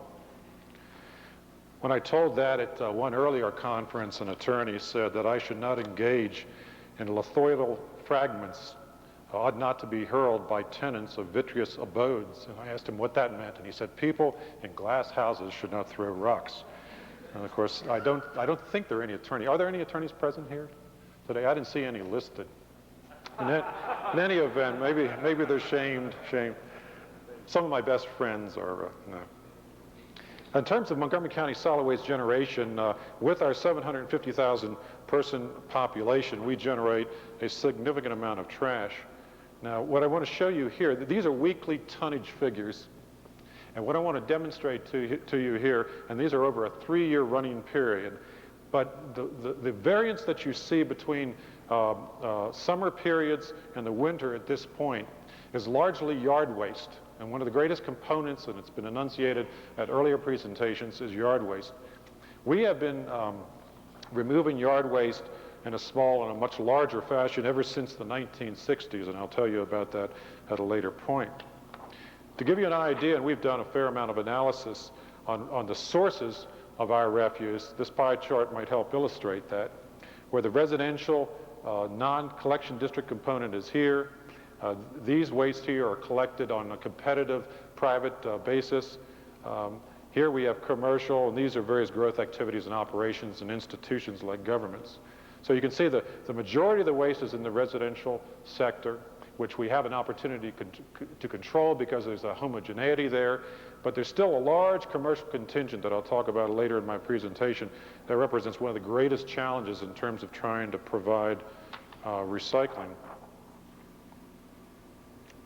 This is a table I don't expect you to read either, but what it is, and it gives you an idea, if you go in and you actually sample your waste stream, which we've done on 2 occasions, the kinds of percentages of materials that are found in the waste stream, and in this table, this column here, I'd point out the estimated total recovery rate as a percent of generation. This is dated back in 1986, was done by Franklin Associates, a firm that it specializes in recycling that was discussed earlier in today's talks. And we figured that on newspapers, for example, we were capturing 36.2% of our waste stream. On corrugated, not to our credit, but to that of private industry, about 1/3 of the available material. And that's what we're capable of getting out of the waste stream, according to Franklin Associates. As a result of this report, our county council, legislated a recycling law in which they said we were to achieve 20% initially and ultimately 27% recycling content. They got swept up a year later, last year, in the growth and the competition for recycling percentages, and those percentages are now up to 30 and 40%. So we're starting to get into the range that let's see, as a governmental official, I'd say would represent a challenge, in some of the words of some of the pragmatists that have spoken to you, unachievable numbers. But it's partly my job to prove that those numbers can be achieved. Well, recycling is just a part of our solid waste program, and this is a list of the various components. We have a current landfill that I'll discuss and show you diagrams of, in which we're engaging in a vertical expansion. We have plans for a resource recovery facility that I'll also talk about. We have a rail transport system that I'll show you on a diagram, whose sole purpose is to move the refuse from a transfer station in the mid-populated part of the county to our waste-to-energy facility out in the northwest, low-populated area of the county, which was partially a political decision on the part of the elected officials. We have the 27 and 30% goals that I mentioned earlier, which have since been changed up to 40% by the year 2000. Capturing leaves and yard waste is a major component of the program that we're going to engage in. Commercial recycling programs, and we'll talk about it later, is a great challenge. And then we're doing various pallet programs. We've determined that the only way that we can make sense out of some of the harder to gather materials, such as in commercial establishments and apartment houses, is to go out, find volunteer associations of apartments or shopping centers, work with them to show what can work in a populated area, and then try to replicate that later. We've done that with our yard waste recycling program very successfully with one of the cities within our county, and avoided, I think, putting out containers that people would not use. We actually went out and measured participation rates on the part of homeowners to get a sense of what they were willing to do and those things that they were not willing to engage in. We'll talk about a materials processing facility for recyclables that we're constructing currently.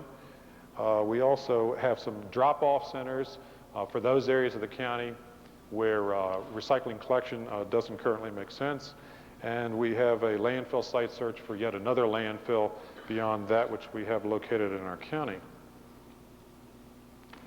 If you look at a volumetric relationship of our solid waste stream, it looks something like this, where these arrows are in fact proportional. These numbers do not reflect the 40% recycling values that I mentioned earlier. But what they do show is that in terms of the 700,000 or so tons of waste that comes into Montgomery County in a given year, what we hope to do in the future, assuming a 30% recycling rate, and we think that is achievable, we would bleed off this quantity of newspapers, which represents, I have to get my spectacles on here, about 68,700 tons per year. Other cans and glass would amount to this fraction, again, that proportional fraction of our waste stream. Non-processables we would have to send to the landfill because there was no market and no use for the material. And then the bulk of the material would go to our waste-to-energy facility, which would combust refuse to produce electricity. I would note, when you combust refuse, one of the things that I think is a selling factor on that process is that if you don't burn refuse to produce electricity, you're going to end up either using nuclear power or other non-renewable resources like gas, coal, or petroleum, oil. The ash from the waste-to-energy facility would go to a dedicated ash monofill, and of course the energy would be sold in a agreement with our local utility.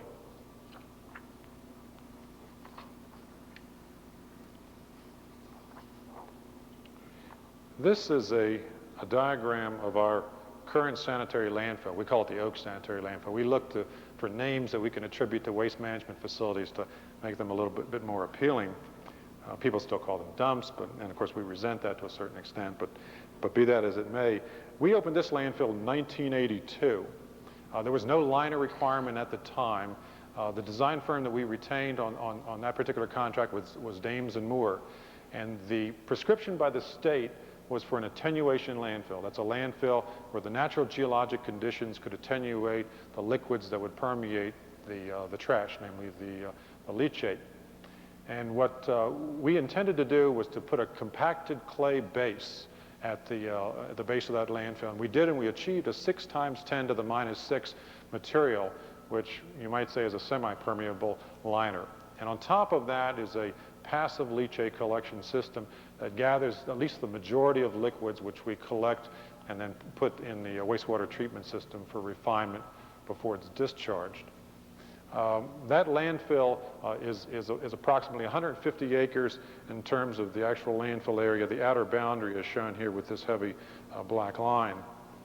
One of the unique features about that landfill is we were sued by the citizens in that area, and coming out of that lawsuit, we entered into an agreement which was a result of a mediation process.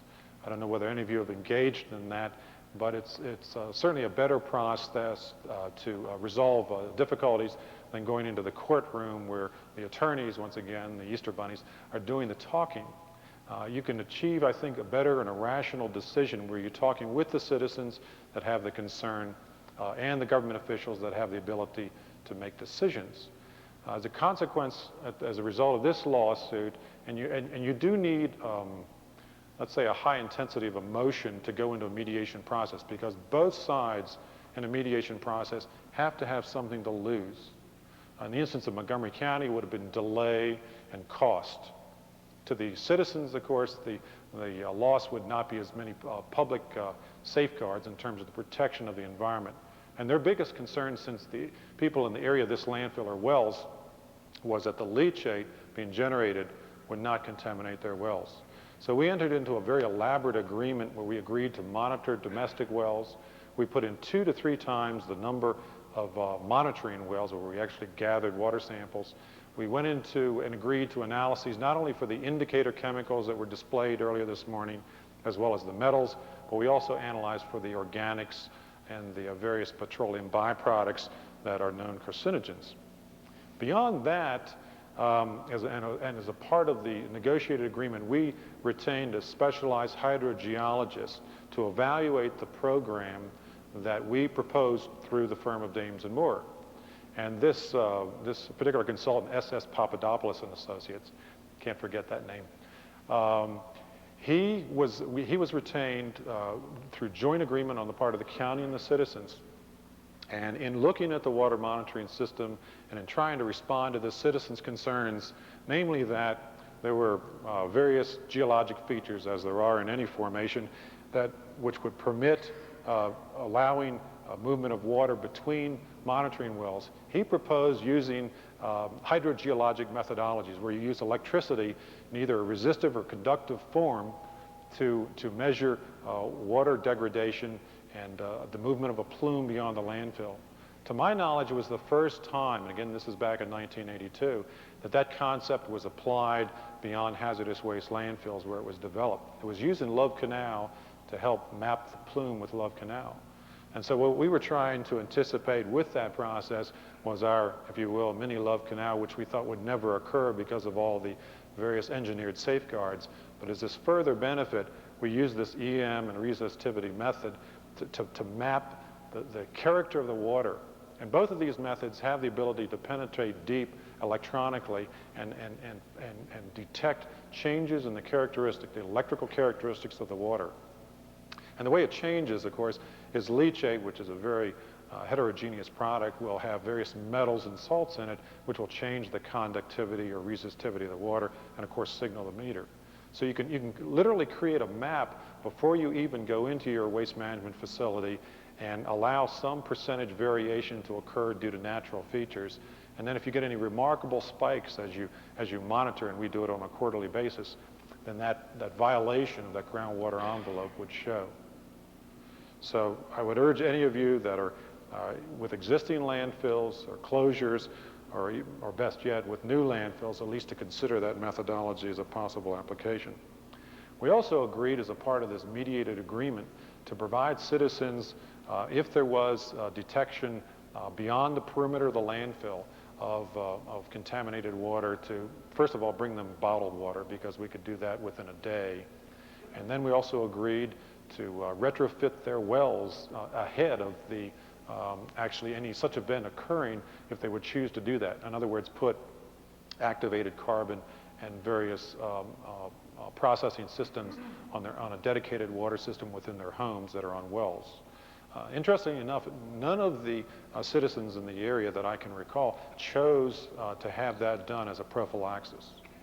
They were either convinced that we were going to do a good enough job after a year of very hard and often contentious negotiation, or they liked the taste of their well water so well that they wanted to retain it.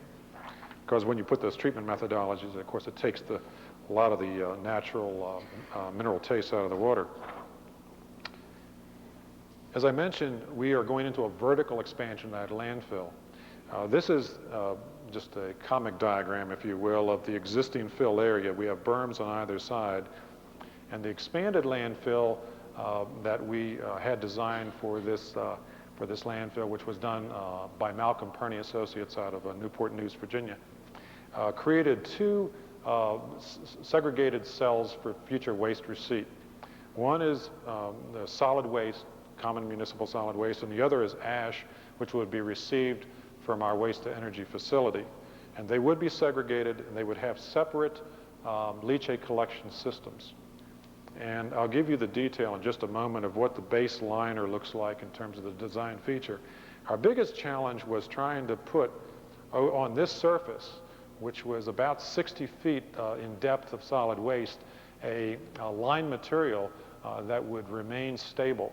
As you all know from operating in landfills, as you have degradation and so forth, you'll get slumps and voids in the landfill, and you can get stretching and breaking of that material. So we went through a lot of analysis with our contractor to assure that that was in fact achieved.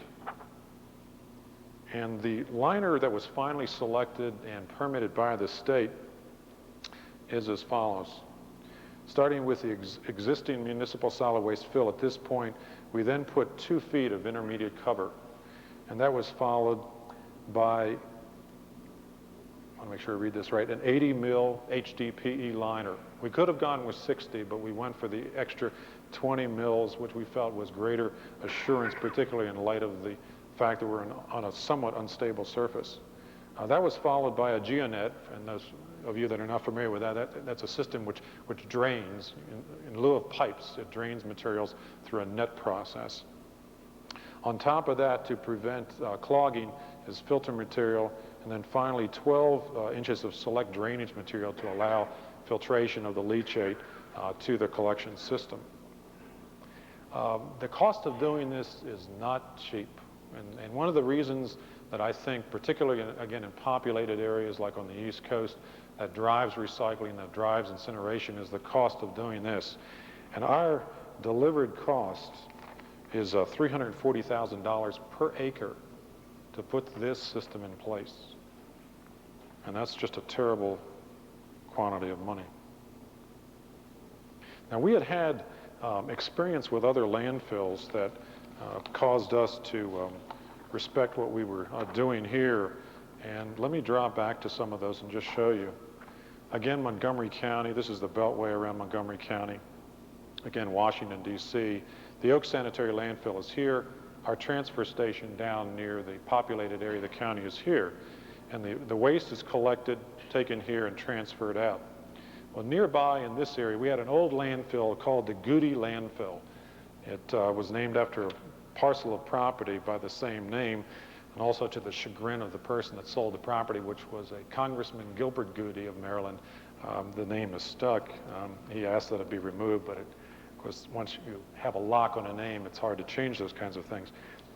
And in the area of that old landfill, there were old dumps that dated back to the 1940s and 50s. In fact, they had the comical name of the Beantown dumps and the Beantown disposal areas. It was largely a poor area where people would go and just dump materials back in those times. We had a situation where a developer came in and was developing not over our old landfill, but over one of these old casual and then legal but illegal dumps, and put in an auto body shop. The architects and engineers knew that there was unstable material under there because they did borings, and they put in footings, I forget, but a considerable depth to account for the instability of the surface and to firm up the foundation. But what they didn't do is they didn't seal up the foundation and create a ventilation system on the outside of that base. As a consequence, there was a worker back in about 1975 or 76 that went into a utility room and flipped on a light, and the room exploded. And he literally breathed the ball of flame that went down his lungs and survived. You can imagine the lawsuit that pursued after that, again, not against the county, but against the creators of that building and those architects for not taking some common sense steps. The county's reaction was to go back and try to map all those illegal old kinds of dump areas. And those of you from municipalities might want to keep this in mind, because when we go through subdivision process now, if people are proximate to that area, they're required under our construction and building code to ventilate those foundations to the outside to avoid that kind of problem. And methane gas, which can migrate considerable distances if it can find a pipe or a crevice to follow.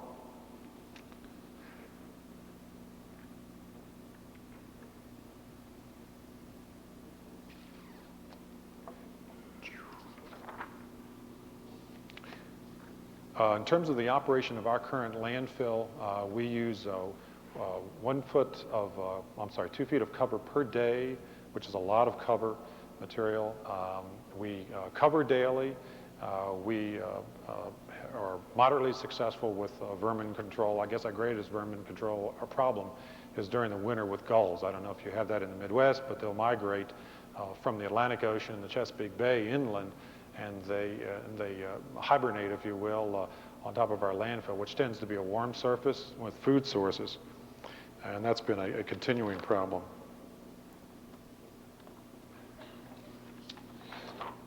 We call this our passion wheel. This is, I mentioned that we had Franklin do an analysis of our waste stream and make recommendations to us for what kind of recycling percentages could we reasonably expect. And we had difficulty in trying to translate this to the public and to the elected officials. And once again, I don't expect you to read this diagram, but you can certainly read the colors. And what it attempts to do is it breaks out commercial waste into this sector right here, government and institutional in this area. These are where we collect refuse through government administrated private collectors. And the balance of this is private residential collection, not unlike that colored pie chart that I showed earlier. And then what we did is we took the various components of waste, such as glass, aluminum, metal, newspapers, corrugated paper, and so forth, and we broke it out by those various categorical uses. And what we tried to demonstrate there is not only were there opportunities for recycling in these various sectors of waste generation, but also if someone was going to say, well, you could recycle 90% of this product stream, we also had a retort, and that was, it's segregated, it's out there. The newspaper and the paper products are in commercial, government, and industry, so it's not an easy solution. I mean, you could put a collection system in for a residential neighborhood, and that's reasonably conventional. But when you go to institutions, such as what's mentioned earlier, like the arenas and stadiums and the shopping centers, the waste products change, and you can't use the same kind of methodology. And what we did adopt, and which we are in the process of implementing currently, is a curbside collection system. Half of it is already in place. Oh, am I? Oh, I'm sorry. Well, let's see. Biologically, everybody sees upside down. It's your mind that reverses it. Isn't that? No, my apologies. My apologies. We're doing half of the collection services right now. And that is, we're collecting newspaper from 160,000 out of our 260,000 households.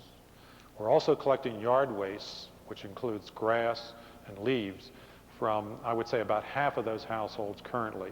The ones on larger lots and more rural areas we don't collect from because we think they should take advantage of their large lot areas to compost on site. In fact, we urge all people in the county to first compost their materials on site for their own benefit, and then only if they want to get rid of it as a disposal system, then put it on the curbside. So we're doing leaves and newspapers. Come next summer, about August, we will start to phase into a system in which we provide people with containers. It won't be a round container like this. It'll be a small square container, which will contain the following materials: multiple colored glass containers, aluminum, bimetal, and the two leading plastics, namely HDPE and PET, your milk and soda bottles. And those will be collected. They will be taken to what has been called today a MRF, a materials recovery facility, where those materials will be source separated. We're doing this collection service through private contractors, not government collectors. We have very, very few government collection systems in Montgomery County. I really question that I question whether the county can be as efficient as private industry in doing that. Our biggest mistake in private collection was when we collected for 80,000 households with just one collector. And we got stuck for an extended period where that person just kept raising their rates. And we subdivided that district, and in 1 year dropped those collection rates by 1/3 through competitive bidding processes. But in general, private contractors, in our judgment, do a far better job and understand the process of doing collection better than we do. I mentioned that commercial waste represent one of our biggest challenges. And we put this decision ladder, if you will, together some time ago to try to diagram for ourselves and our policy makers, namely our county council, how we would go about encouraging commerce to get into recycling. And that's going to be one of your challenges too, because there's no single prescription method. And so we created 5 tiers in which we start with education and voluntary processes, and we jack up the leverage, if you will, until we get to a point where it's absolute mandatory separation processes. Now we're using the upper area as, if you will, a threat to our commercial industrial sector, and we're already, in this mid area in terms of our programs of education and information. I would note on that point, I had a set of about 7 or 8 brochures on the front table with a yellow pad where people could sign up if they want copies of that material that I would mail to them subsequent to this conference.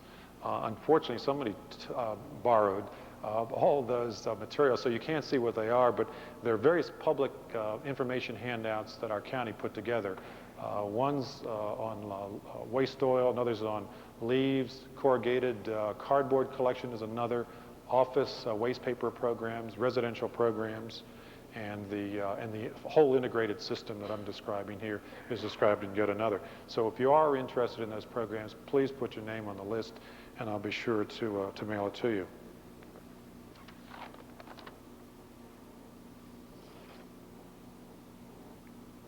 Montgomery County, through its political processes, has looked at out-of-county disposal And each time we've engaged that concept, which seems so appealing, namely take your problem and move it out of your jurisdiction, we've always found one big issue, and that's the political uncertainty, the non-reality of assuring that some other jurisdiction is going to take our waste for a long period of time.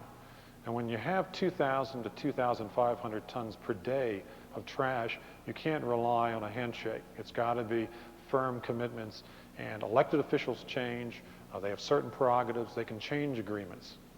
The other thing that has come into being, which was talked about today, is the question of legal liability. And Montgomery County, being a large jurisdiction with a $1.6 billion a year operating budget, is vulnerable if it puts its waste in an out-of-county facility over which it has no control or jurisdiction, and that facility goes belly up at some year in the future, because they come looking for deep pockets, and Montgomery County would represent that deep pocket. And of course, the way the court system works, they tell you, put up the money for a major part of the reclamation of that facility, and then if you don't like what you're having to pay, even though you may put a very small fraction in there, you have to put in disproportionately large funds, fight it out in a separate court system. And that's difficult. So that has been one of the factors that has driven us away of the notion of out-of-county disposal. But it continually revisits itself. In fact, the last time was last summer when citizens around our waste energy facility brought in some proponents for a landfill in South Dakota. That's a long ways from Montgomery County. And that did not come to pass. In terms of our funding structure, we have an enterprise fund. We have a separate fund, which is not a tax-supported fund, and it has two revenue sources. The tip fee, which is the charge levied at our transfer station for the disposal of trash, and then we collect the monies on the tax bill, which are fees, not taxes, for collection services in the lower part of our county where we administer these collection contracts. Our tip fee is currently $61 a ton. And at $61 a ton, a lot of things become affordable. Now that number will shock you from areas where you have abundant land and you don't have those kinds of charges. That's not the actual cost of our doing business. We are accumulating surplus, and we currently have about $26 or $28 million, I believe, of accumulated surplus for our solid waste system because we are building this materials recovery facility as well as a waste to energy facility.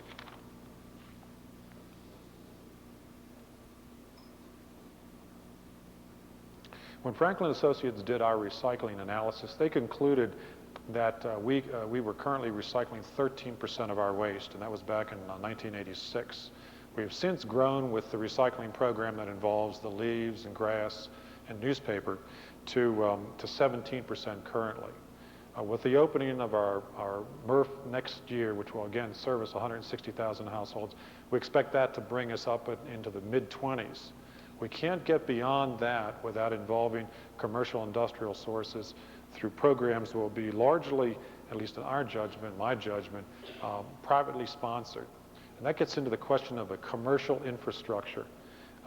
In New York City, and I believe possibly in Denver, there are now commercial waste processing systems where major collection services like Waste Management and so forth, as I understand, collect refuse, take it to warehouses and from largely commercial sources, and they will separate out cardboard, high-grade waste paper, and then let the balance go to a landfill, and then they'll go get a revenue from that, from those paper products. And the reason they're doing that is it makes sense. But it needs a commercial infrastructure. It needs private companies that are willing to provide that commercial processing function. And of course, you need markets for those materials. But as Peter Grogan said, those markets are certainly materializing. We have a secured long-term newspaper contract with a company known as Southeast Recycling. And we have an arrangement where we will get paid due to the peculiarity of the contract, and when we negotiated it, when the price goes above $12 a ton on the market, and for every dollar above that, we get $1 of revenue. So if the price on the market is $20 a ton, then we'll get $8 a ton, and so forth.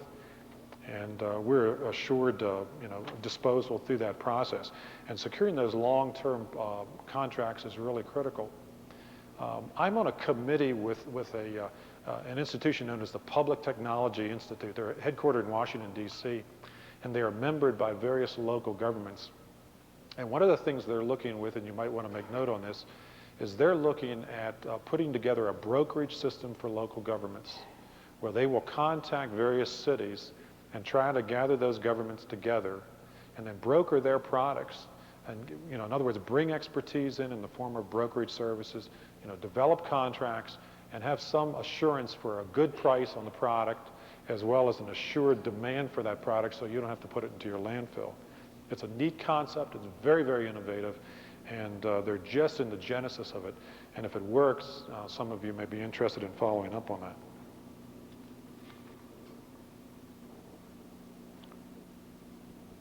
We currently collect 80,000 tons of newspaper per year. We've been collecting since 1976.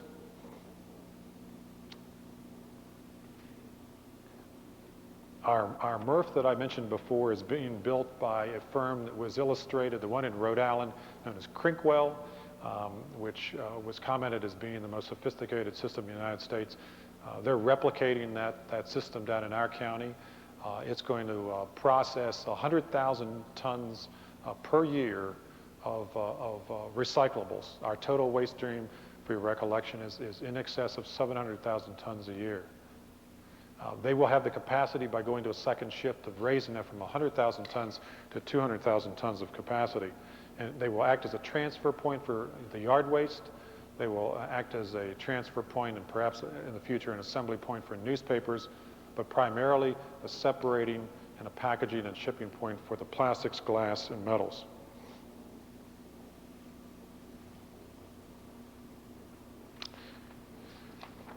Montgomery County, like any other urban jurisdiction, has household hazardous waste products. And as early as 1987, we held our first household hazardous waste collection day. And we've held one day a year each day since. The reality of this program, in my judgment, is that it really doesn't pull a lot of household hazardous waste in total out of the waste stream. It's more of an education process and a feel-good process for the citizens. It's also a very expensive system. These are the costs from the years 1987 and 1988, and these costs are either representative to the current year. The only thing that's changed is the tonnage has gone up and the total dollar cost has gone up. But the average cost per person served by this is on the order of $50. And if you translate that into a household, you're talking about $150 roughly per household or vehicle, as the second row indicates, for taking what amounts to, on the average, a shopping bag full of pesticides and solvents and so forth. The EPA and state regulations currently permit you to put these household materials into your waste stream and into your municipal landfill. They're certainly good in terms of getting the material out. What we are moving to either this calendar year or no later than next calendar year is the construction of a permanent drop-off facility next to our transfer station. That facility is expected to cost on the order of $100,000 to $150,000 to construct. It is likely to be open 2 days a week and will be staffed by professionals that can receive those materials, sort them, and then, of course, do something responsible with them. Currently, we use a contractor, GSX, to provide this particular service, and they come with an army of engineers dressed in white lab coats and moon suits to handle the products. It's quite an engagement. As I mentioned, we have been composting leaves and grass since the 60s, and we do about 20,000 cubic yards of, as of last year, of leaves a year, and of course that number is going to jump remarkably with our new collection program. We also have been composting sewage sludge since 1980, and this is just a graphic that describes in a very simplistic process what we're doing.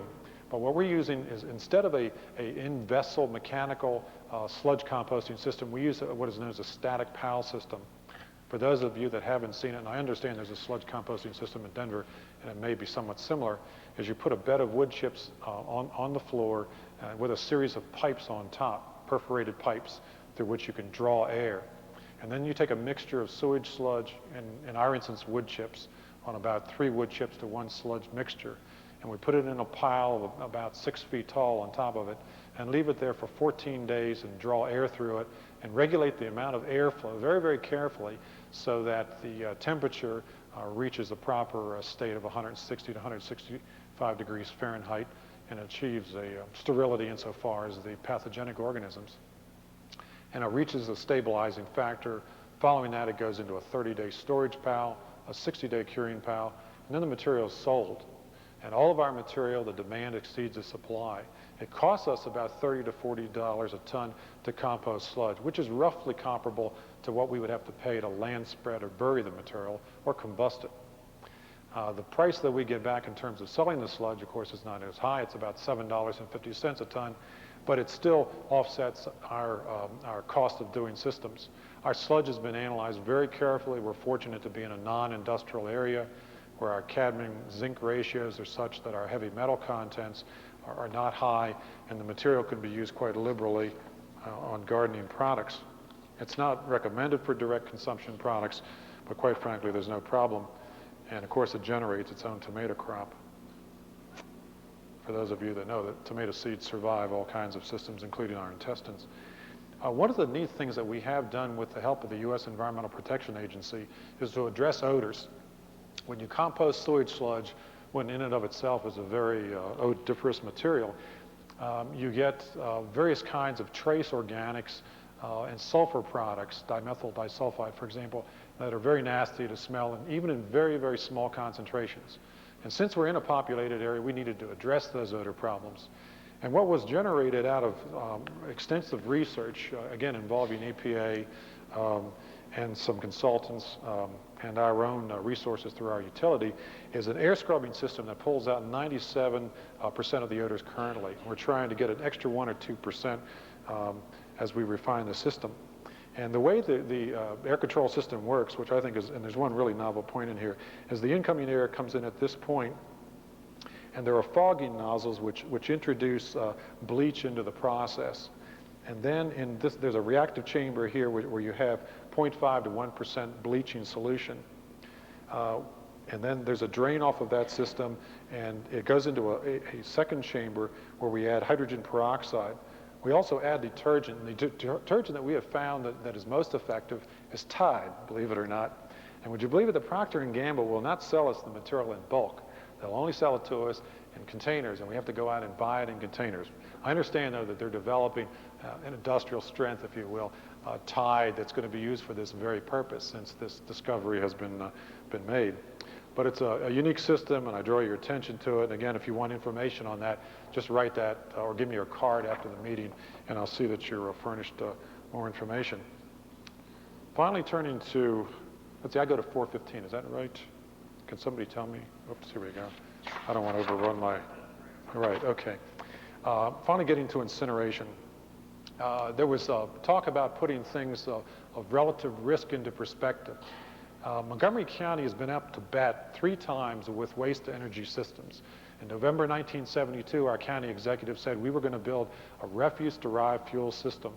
We're going to put that system next to our transfer station and move out on rail the combustible fraction to our PEPCO, our Potomac Electric Power Company utility plant, and they were going to build a huge new coal-fired boiler that they were going to co-fire this RDF product. Well, they never built the boiler. We never built the RDF plant. So we struck out on that first time at bat. In 1982, we were up to bat again. In May of that year, our elected officials said, and it was an election year, 7-0 vote at that time, that we should go build a facility that would mass burn refuse adjacent to the transfer station. By August of that year, 3 months later, the same council on a 7-0 vote killed that project and said, you need to go back and you need to study 2 things. First of all, it appears to be awfully expensive. And we said, yeah, but the cost of landfills are rising. They said, prove it to us. And of course, the other big bugaboo at that time in the 80s was the question of dioxins and furans and heavy metals. And what does that do to people? You know, what's the risk? So what we did is we went out and retained a firm by the name of Roy F. Weston. Some of you may have heard of that company. And Dr. Kay Jones, who at one time worked with EPA on these kinds of subjects. And they did an analysis of the carcinogenic level that would be emitted from this plant if built as proposed at an 1,800 ton a day capacity. And so when we got the data, one of our challenges was to try to translate for the public, what the risk factor was. And the estimated emissions, as you can see in the first bullet, from an 1,800 to 250 ton a day plant, is on the order of 1 to 3 statistical chances of getting cancer in a lifetime. And the citizens said, you mean you're going to cause cancer that might kill somebody, and you're willing to accept 3 out of 1 million? And we said, well, you have to understand that in perspective. You have to understand the exposure that you have in your daily life to cancer. And so what we did is put this table together with help from EPA sources. And I think we reasonably demonstrated that those are very small risk factors. EPA will generally accept 10 out of 1 million and below as acceptable risk.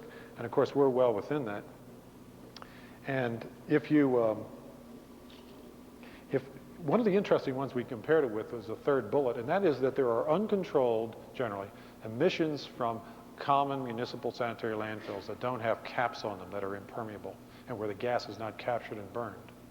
And the risk there, is, depending on the landfill, is anywhere from 1 to 50 per million. So if they're going to complain about the waste energy facility, they ought to complain about landfills as well, which is the only remaining alternate once recycling has been achieved to the greatest extent. Drinking water that complies with US EPA standards produces 10 in 1 million. Flying transcontinental once a year produces 35, which reminds me of this fellow that was sitting next to me in the plane as I came in yesterday from Dulles. He was sitting there with a satchel on his lap, and I got talking to him, and we started to exchange conversation. He said how nervous he was about flying, and I said, is that right? He said, yes, he went to an authority in the field, and he consulted this authority and said, geez, I'm awfully nervous about this with all these bomb scares, and what's the risk? And this authority said, well, the chances are 1 in 1 million that there'll be a bomb on a plane, and that bomb will explode and you'll die. And he said that gave him some reassurance. And so we chatted further, and I got curious, and I asked him what was on his lap, and he said, in the satchel, and I said, yeah. And he said, a bomb. And I said, a bomb?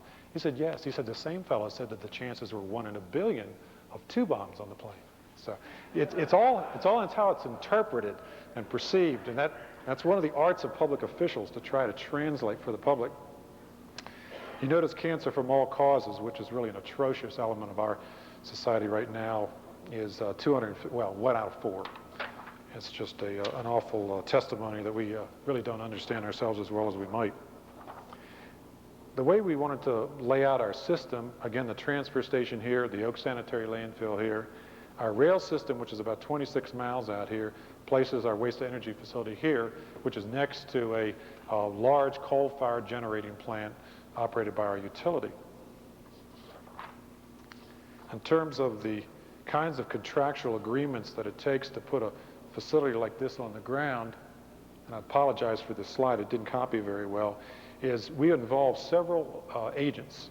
One is the county, ourselves, Pepco, our utility. They agreed to give us land on their site and to, of course, purchase the electricity, which they're obligated to do under PURPA in any event. And then we also involve CSX. That's our rail system that would transport the waste, and we've already reached written agreements with them.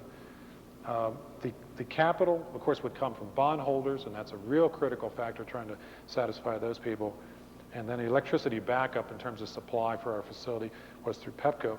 And we initiated and negotiated a great number of complex agreements. And I would say the most complex thing that we've had to engage is to try to provide a set of documents that would authorize the issuance this April, and we're that close to it, of about $287 million worth of bonds. That's the capital cost of this facility that we propose to build. It would be 1,800 tons in size, and of that $287 million of cost, $26 million is devoted to air pollution control systems. And our APC systems include, first of all, the internal controls within the boiler in terms of maintaining proper residence time and temperature and overfire and underfire air. It also includes a dry scrubbing system to trap and remove gases from the waste gas stream. It involves a bag house, which is just like a big bag filter with a reverse air process, which is supposedly the state-of-the-art and the most efficient system. And then that generates, of course, an ash product. And the ash product, the environmentalists, or some environmentalists will claim is toxic. It's really interesting how those organizations have, through their continual reference to toxic and ash, made us believe that it is in fact toxic. But what they don't reveal, and which EPA data support, is that the water that passes through a modern ash fill compared with the water that passes through a common municipal landfill is far cleaner. In fact, the water that goes through an ash fill almost reaches municipal drinking water standards. The same cannot be said of water that passes through a conventional landfill.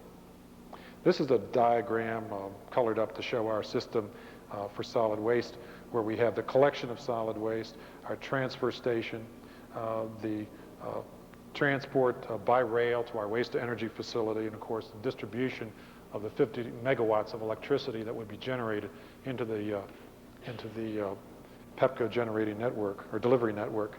Our materials recovery facility, of course, is our $9 million, 100,000 ton per year facility, which will sort out those various products.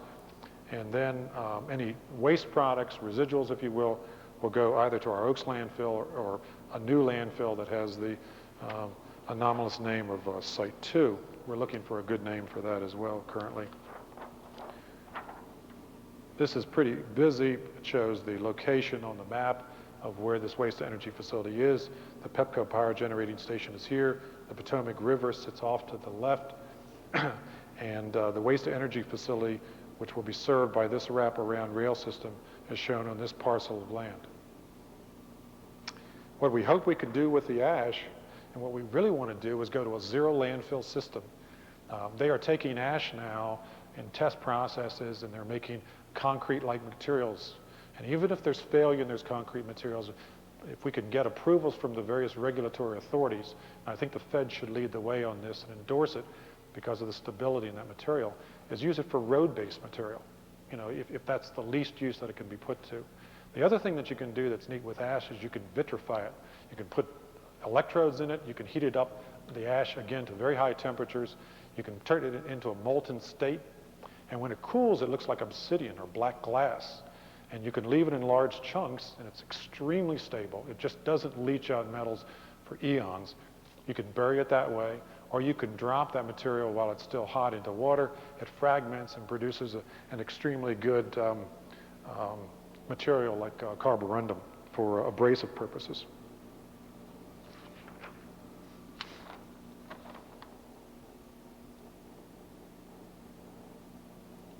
So anyways, I've covered most of my points and would entertain any questions that you might have. Yes, ma'am. Is the sludge that you're composting, is that a digested sludge? No. We receive chemically stabilized sludge. Our sludge comes in primarily for odor control at a pH of 11, which is very high. And it's a, if you will, a raw, chemically stabilized sludge. Yes, sir. I think it's about 4 to 5 cents per. I think it's in that range. Yes, sir. Do anything with construction and demolition waste as a fuel?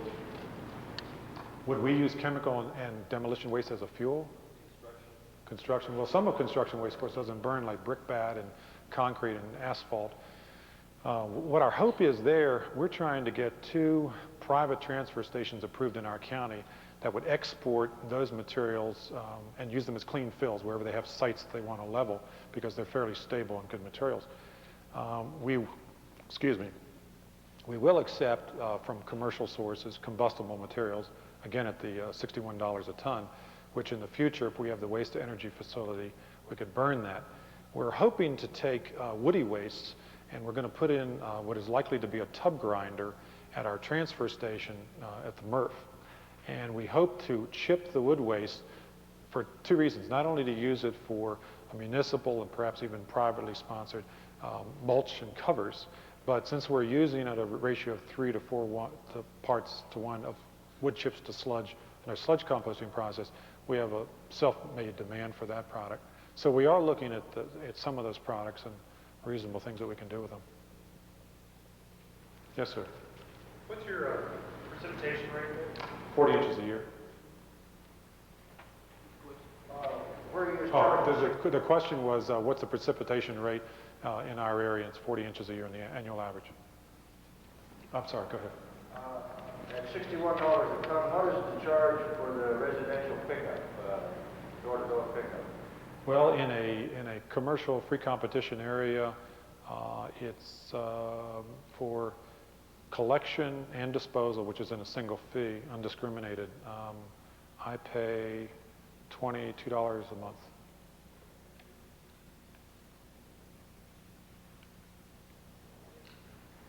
Yes. Oh, okay. Yeah. Thank you, David. Appreciate it. That was very interesting. That's a extensive system and plan that you have in that area. Next, I'd like to introduce John Egan. John is going to be our last speaker today. Absent myself, giving a little wrap up at the end. So I'll ask John that you leave me 5 minutes, and then also Rich Millay. John's with our San Diego office of Woodward Clyde, and John has extensive experience in the siting of landfills. John's talk will be on siting, closure, and monitoring of landfills.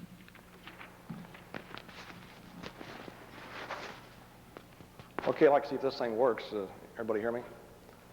First of all, I'd like to thank those who have stayed all day. We're losing a few, but not too many, on a Friday afternoon, probably to the bar. Last but not least, if you turn on the slide projector, please, I'll start with that.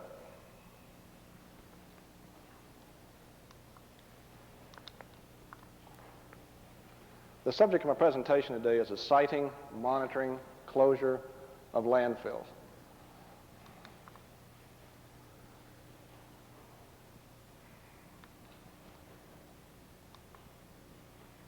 Projector is still acting up.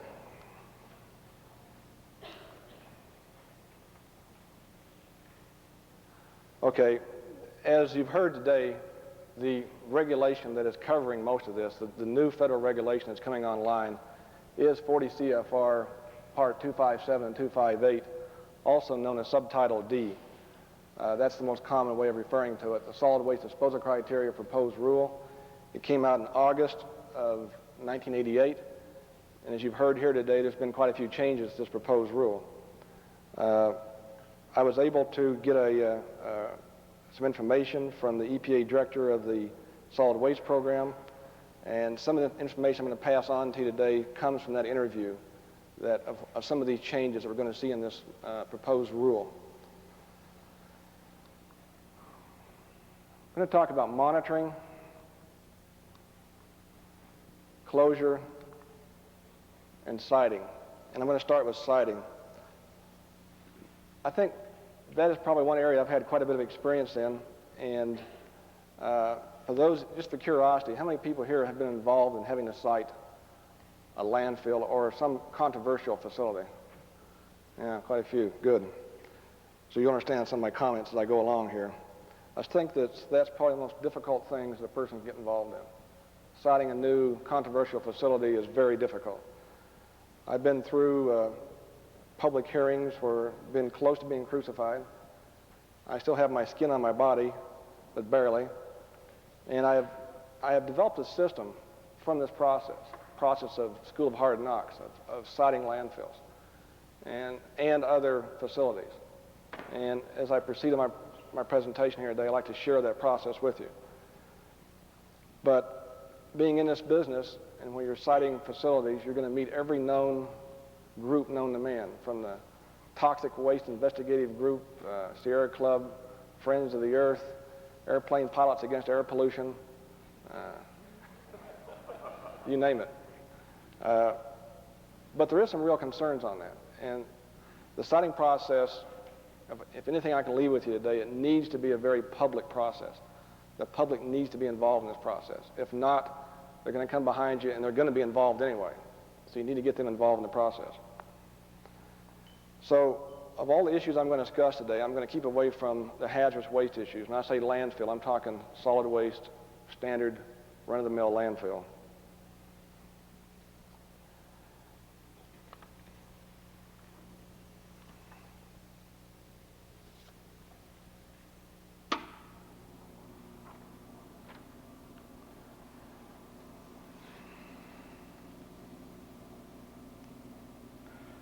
First, kind of from the intelligence side, we can expect some changes in the proposed siting criteria that's currently on the books. My conversation with the solid waste program directors, or from the interview I had with that, or read from that, there will be some changes in it.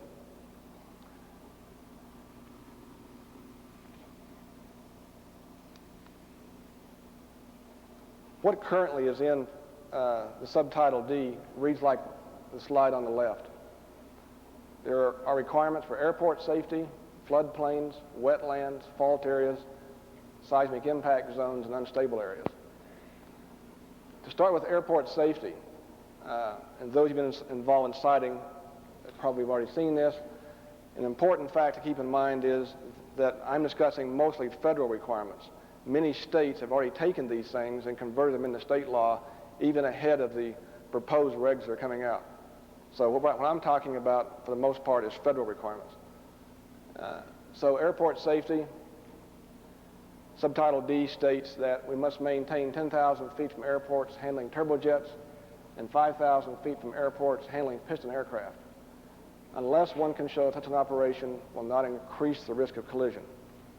You're going to notice a flow through here. All the federal requirements, for the most part, there's a few exceptions, don't mandate you will not do something. It leaves you little windows and options that you can work your way into unless the states change it. So what it implies here, unless one can show, what that means is you have to go work with the FAA. You have to work with the owner/operator of the landfill to see if it's going to be a bird hazard. And that's the issue here. Is it a bird hazard that an airplane can fly and ingest a bird in its engine, killing people? So that's the first of the location restrictions in subtitle D. The next one to discuss is floodplains. The way that reads is new and existing landfills located in a 100-year floodplain shall not restrict the flow of the 100-year flood, reduce the flow of the 100-year flood, reduce the temporary water storage capacity of the floodplain, or result in a washout of solid waste. That's what the federal requirement says. As most of us are painfully aware of, in reality, most states are going to ban new landfills in 100-year flood zones. In many states, we're going to see things like phased out landfills that currently exist in 100-year flood areas, mainly because of the washout problem.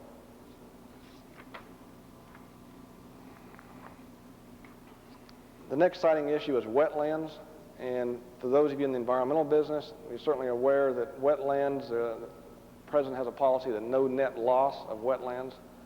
So no new landfills can be placed in wetlands. Notice the word new. Unless the owner or operator makes specific demonstrations to the state that the new landfill will not result in, quote, significant degradation, end quote, of the wetlands, as defined in the Clean Water Act. For those who've been through the 404 process, that's basically what you're looking at here. And those of us who have been through that may not want to do it so much. So basically what we're seeing is probably banning landfills and wetlands. And again, states have a say in that. And it's really up to the state to how they want to do it. Fault areas currently reads that EPA poses to ban the siting of new landfills and locations within 200 feet of faults that have had displacement within Holocene time, which roughly equivalents to the last 11,000 years. The main issue there is movement and destruction of things like liners. EPA also has a thing called the seismic impact zones. EPA will require that new landfills in the seismic impact zone be designed to resist the maximum horizontal acceleration in hard rock at the site. EPA defines a seismic impact zone as those areas having a 10% or greater probability that the maximum expected horizontal acceleration in hard rock will exceed 0.10 G in 250 years.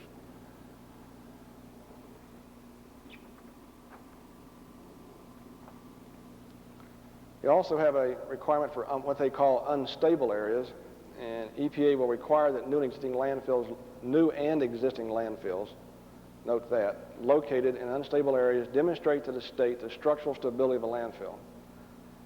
Again, it doesn't say you cannot do it, but you have to do things if it is. And basically, you need an engineering study to show that you've taken the appropriate measures in design side to prevent that landfill from being damaged in these areas. This unstable area is defined as a location that is susceptible to natural or human-induced events or forces capable of impairing the integrity of the landfill structure and components responsible for preventing release. So we're back to the release issue again. That's what EPA is trying to mitigate. Examples of unstable areas, subsidence-prone areas. Those of you from the Southwest and Colorado areas realize in many areas we've been doing a lot of pumping groundwater, particularly in Arizona where I'm from. Whole areas have dropped feet. Some areas have dropped 2, 3, or more feet. Had that been through an area that had a landfill in it, you may have had destruction of the liner, ripping of the liner. The next thing EPA calls an unstable area are areas of mass land movement, the way they put it. For us, it means landslides. Areas of weak and unstable soils, pretty much self-explanatory. In karst areas, for the non-geologist, that's areas of karst topography or areas that have been have caves in them, and they may have subsidence from the caves falling in.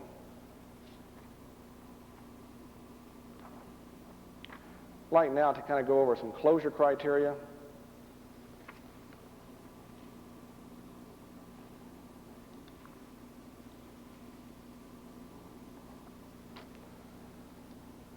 The way the proposed rule reads now is that EPA wants landfills closed in a manner that minimizes the need for further maintenance. And that's why they've established this closure requirement. They also are trying to minimize the formation and release of leachate and explosive gases to air, groundwater, or surface water. Closure plan will require, this closure criteria will require, the way they should read, a closure plan. The closure plan needs to describe what's required to close a landfill at any point in its life. And for those engineers in the audience, that's a very important issue. Several years ago, I was involved as a project manager on one of the world's largest landfills. And this landfill was in, as someone's mentioned here tonight or today, a rock quarry. It was a mine area. The landfill had the potential of being 1,000 feet deep. The landfill had to be designed so it could be closed at any point in its life. That's what's required here. Your closure plan must work into that. For some reason, you can't finish your landfill. Say incineration takes off so well, or recycling, we don't need landfills anymore. It'd be nice. At that point, you have to be able to close the landfill. And you must be able to show the following things. You must be able to have in that the description of how you're going to do this, the methods, the procedures, and the processes needed to close the landfill. An estimate of the maximum extent of operation will be open at any one time. Inventory estimates of the maximum amount of waste in your landfill. You need to describe how you're going to put the final cover on it, and you need to put together a schedule for closure activities. These are federal requirements. We'll see many, many other requirements besides this from the states, and we already see some of these from most states.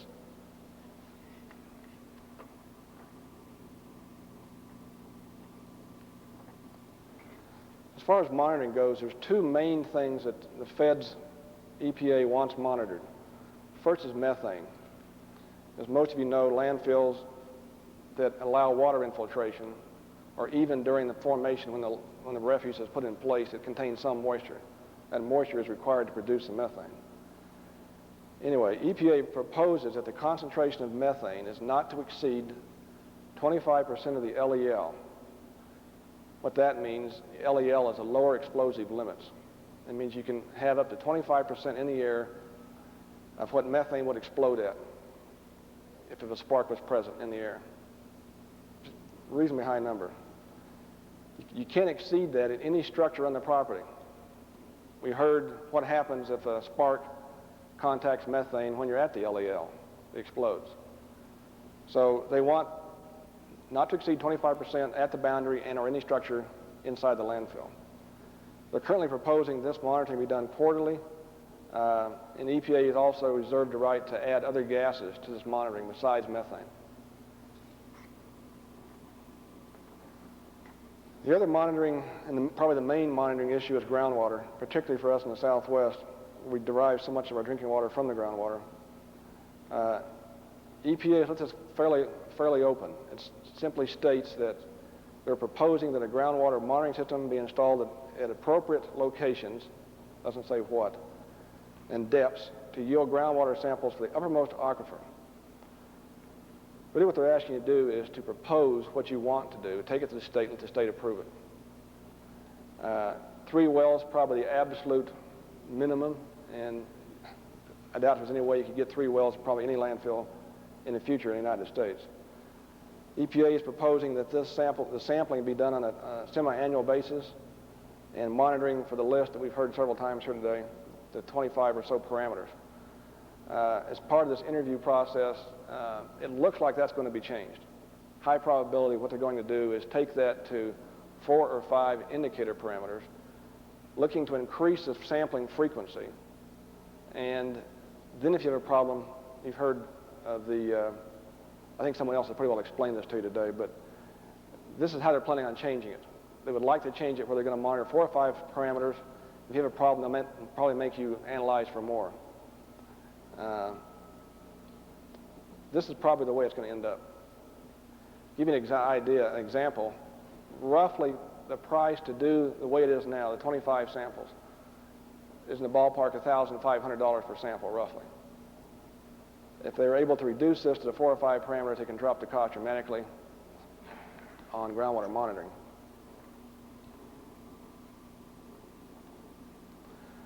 I'd like now to walk you through a process that I've come up with, as I described earlier, of how to site landfills. The same process can be carried on into other things too, such as transfer stations or nuclear power plants even, anything that requires a very technical look at how it should be sited and to keep the public involved in it. What we normally do as a consultant, first thing you need to do is win a contract. So we go out, we work with the entity, whatever it is, a county, a city, a state, win the siting project. At that point, we go back and meet with the entity and ask them to assign us a study area. In this example, the study area is the black dotted line that goes around the perimeter. You notice just in from that is another line. That is the actual study area, the light line. What we do as a safety precaution is have the client tell us where they want it, and we normally extend it by a mile just to make sure there wasn't some ideal spot just outside of where they really wanted it. It's a little margin of safety. Then what we do is once the client tells us, and this may be an interactive process. We may go back and forth with the client, trying to help them decide what this boundary should be.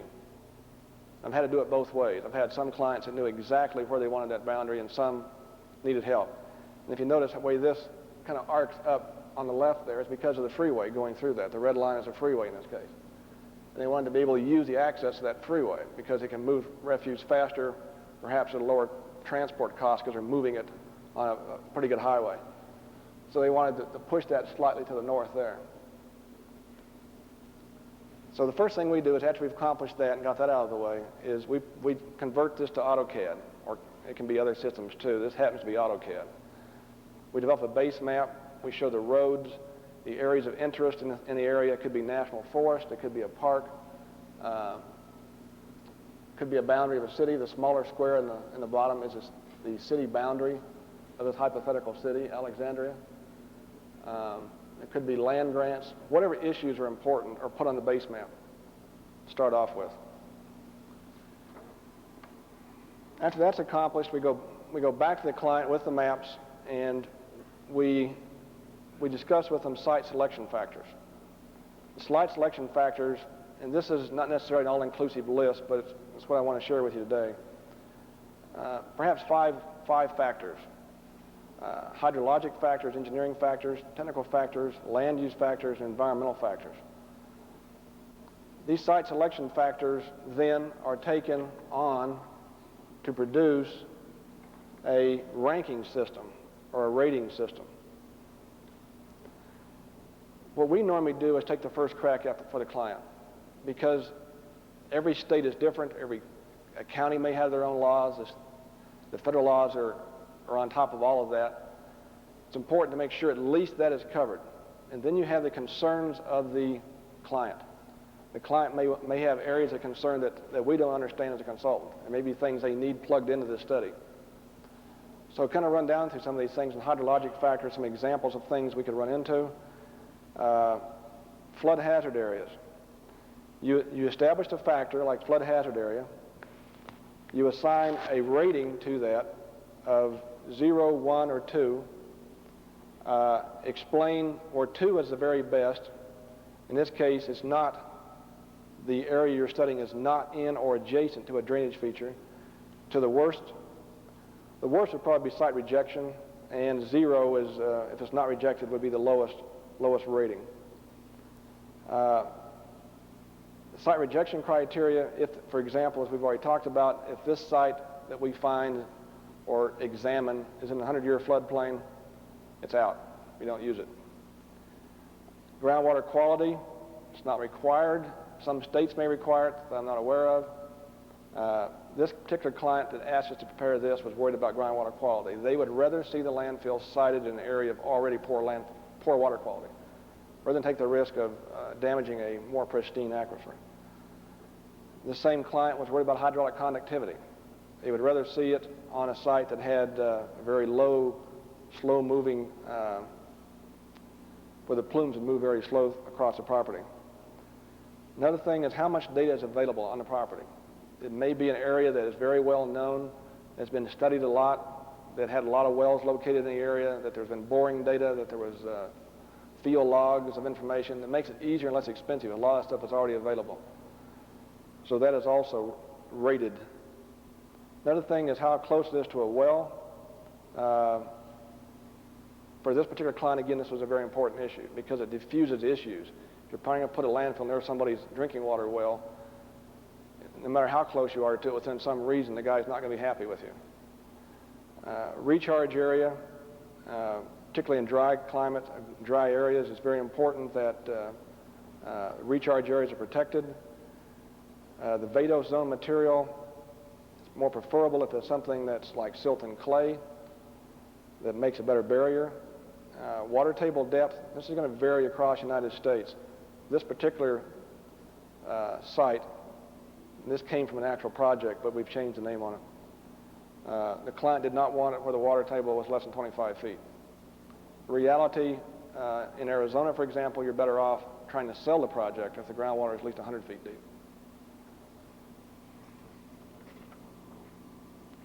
So you go on with this same process, and now you add engineering factors in.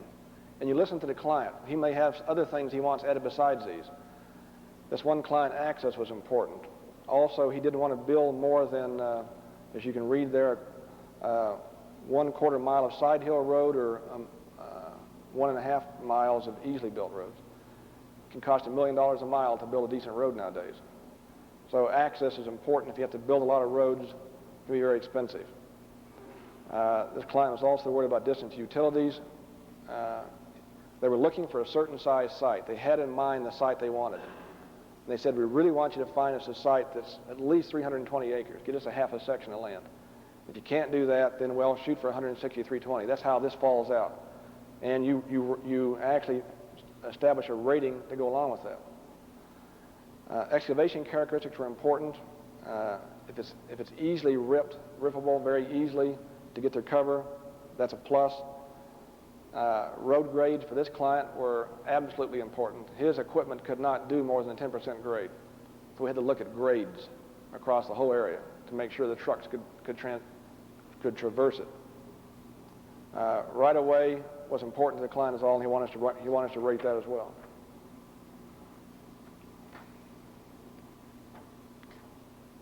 Haul distance was important because of the cost. It's not unusual to see figures of $1 plus per mile per ton of refuse. They would like to reduce that as much as possible. You've heard it, we've already discussed faults, fissures, and subsidence. In this case, what they told us, if it's in one of those areas, it's out. If it's close, as long as it meets federal standards and or state standards, we'll accept it. Soil texture, again, silty clay is more popular. They preferred that. Topography, they'd rather have it as flat as possible. So it's less expensive to develop a landfill on flatter ground. Land use factors, it's important what's around the landfill. If you're trying to put it in the middle of a residential area, it's going to be very difficult. If you're out in open space, it'd be less so. Land ownership is also important for the ease of acquiring the property. And a very important issue in getting the public involved is that at some point you have to put these sites on a map. If you do that during the public process, typically you run into a real problem with the value of the land going up. There's ways to handle that, but it has been a problem on public participation. Anyway, land ownership, in this case, national parks, wetlands, or bird sanctuaries for this particular client were out.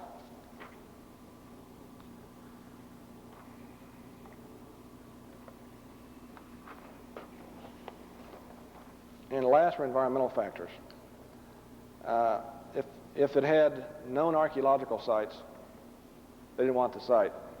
And they were willing to accept, as you can see, the rating system as shown. After doing all this, you've done this with a client before you've ever gone out on the property or even gone to look. You've just got these maps and this information. You develop this report back and forth with the client. You now all understand what you're going to look at. And really what it's done for the consultant is tell he or she what they have to go get in order to site this landfill.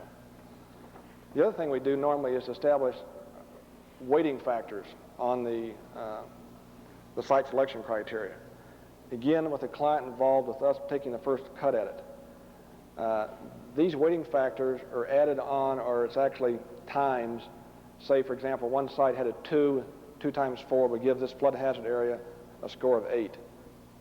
You go through all this and add up all the values, and that gives you the value of that particular site that you found. You do that with hydrologic factors. Same thing with engineering factors, and these are going to vary depending on the client's desires.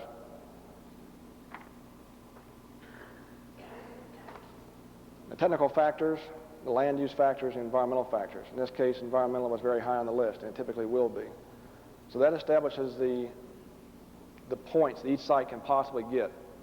So you add all these up, multiply it out first, then add it up. It'll tell you what the very best site's worth. Say it's 160 points. I haven't added up for this particular site. That would be the absolute maximum best possible site based on the criteria that everybody's already established up front.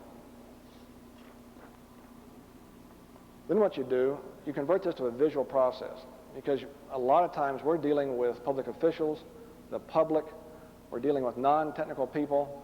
We need to get this idea across to them, because if those of you who cited landfills before know that everybody has in their mind the perfect landfill site, of where that thing really ought to go. Everybody says, well, it ought to be the old Bob Smith farm. He just died 2 weeks ago and that farm's available. That's really where that landfill should go. So in a way, technically, we have to diffuse those issues. And this is one way we do it. We do it visually.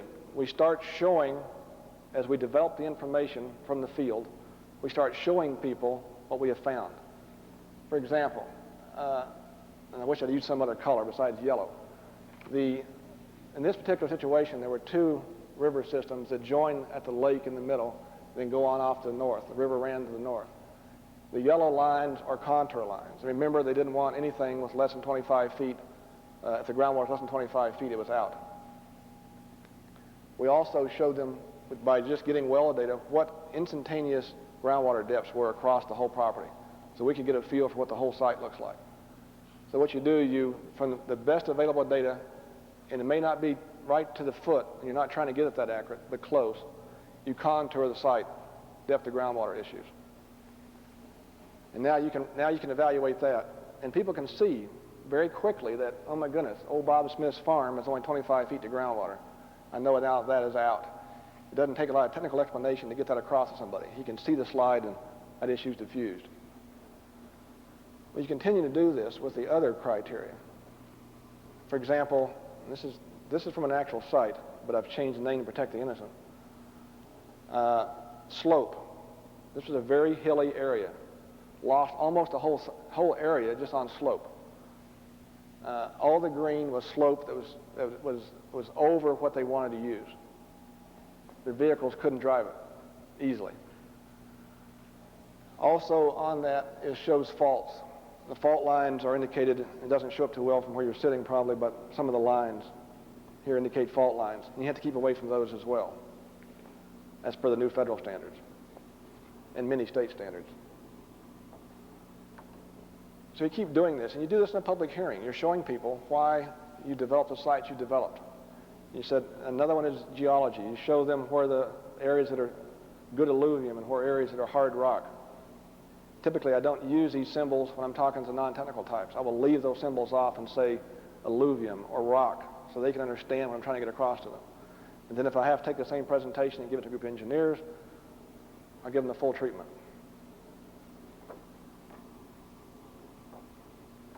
100-year floodplain. No landfill in a 100-year floodplain. You put that in. It comes out in blue on here. Again, doesn't show up so well on this slide. But all that area is unusable. As you notice the topography of this place, it's very hilly. So we were hoping to get some landfills down in the bottoms of the valleys. For the most part, that's out because of 100-year floods. You've lost all that land.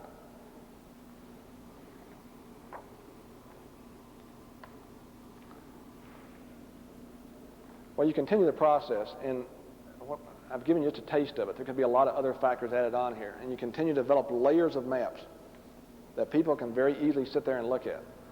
And finally, at the end, you put together one map where you AutoCAD the whole thing together. And I'd like to give credit, by the way, to our Phoenix office. For those Woodward-Clyde guys in the office, in this presentation, these maps were prepared by the Woodward-Clyde Phoenix office. You end up with all the issues, groundwater, faults, whatever we've come up with that we've all agreed to ahead of time to look at. And we find that in that whole area, there's very few sites that make sense. You could probably, in reality on this site, find a few more, but we have 1, 2, and 3. Normally we find up to 10 sites in a study area. Okay, now we take those 10 sites that we found based on what we just witnessed here, and we rank those sites using a ranking system that we've already established, that we've already agreed to ahead of time. We just do this on our own based on the ranking system that's established. We go out and rank the sites. And surprisingly, or maybe not surprisingly, you find that after you've gone through all this, that you end up at this stage that very few of these sites rank very different. They're within a few points of each other, maybe a spread of 10 points, because you've already dropped out all the bad stuff. It's gone. So now we're down to 1 to 10 sites that I can stand up in front of the politicians and say, you guys now have to make a political decision. I found you 3 sites, 10 sites, whatever the number is. Here's the ranking. This site's the absolute best, based on established criteria that we've all already agreed to. This site is second, this site is third. You got 10-point spread on that. Is it really a significant difference on these sites? Maybe, but not much. What it does then allows the politicians to make a political decision, which you're going to do anyway. They're going to make a political decision to site this field for you anyhow. Now they can make a political decision, and they've got the numbers and the information to do it with. Working through the process, you've already generated all the visual aids you need to show this to the public, and it diffuses most of the issues as you go through it.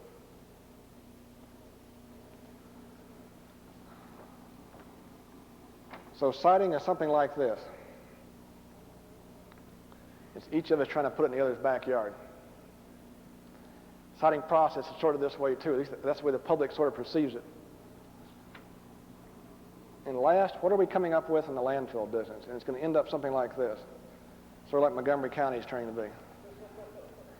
A white butler at the gate ushering you in to pay the fee. But I don't think it'll be $3. It'll probably be significantly higher than that. I'm glad to take any questions.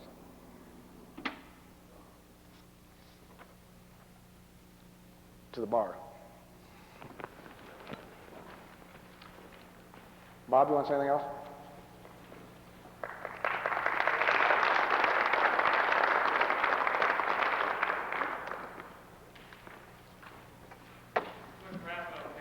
Thank you much, John. Appreciate your efforts, and that was very interesting. I want to just run through real quickly kind of the common points that I heard today. I learned a lot here. We heard from Ed Rappa of the National Solid Waste Management Association that about what the status was of the RCRA Subtitle D requirements, that OMB is reviewing them and that they may change substantially from what EPA proposed. In fact, he suggested that we might go to a technology-based standard as opposed to a risk-based performance standard, which I found interesting. He said that under the current proposal that the state approval by EPA would allow greater flexibility, and that in those cases where the state did not have the program, that enforcement would be done by citizen suits, which sounds kind of pretty scary.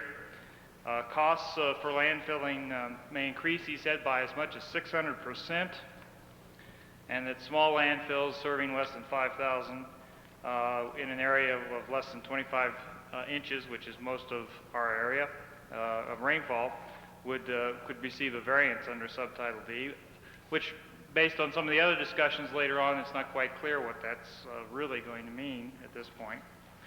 Bob Dupre of EPA went on to say that that EPA says Subtitle D requirements are seen more as a opportunity to promote recycling, source reduction, and energy conversion of our wastes than a process by which we can promote safer landfills. And he also indicated that we only have to look around to see for opportunities to recycle more, for instance, these yellow pads. Dave Shelton, of the Director of the Hazardous Materials and Waste Management Division at the Colorado Department of Health, gave a Colorado perspective, basically said that state and local governments have had control over waste management, and they need to continue to have control. There should be flexibility in the requirements that EPA develops under Subtitle D.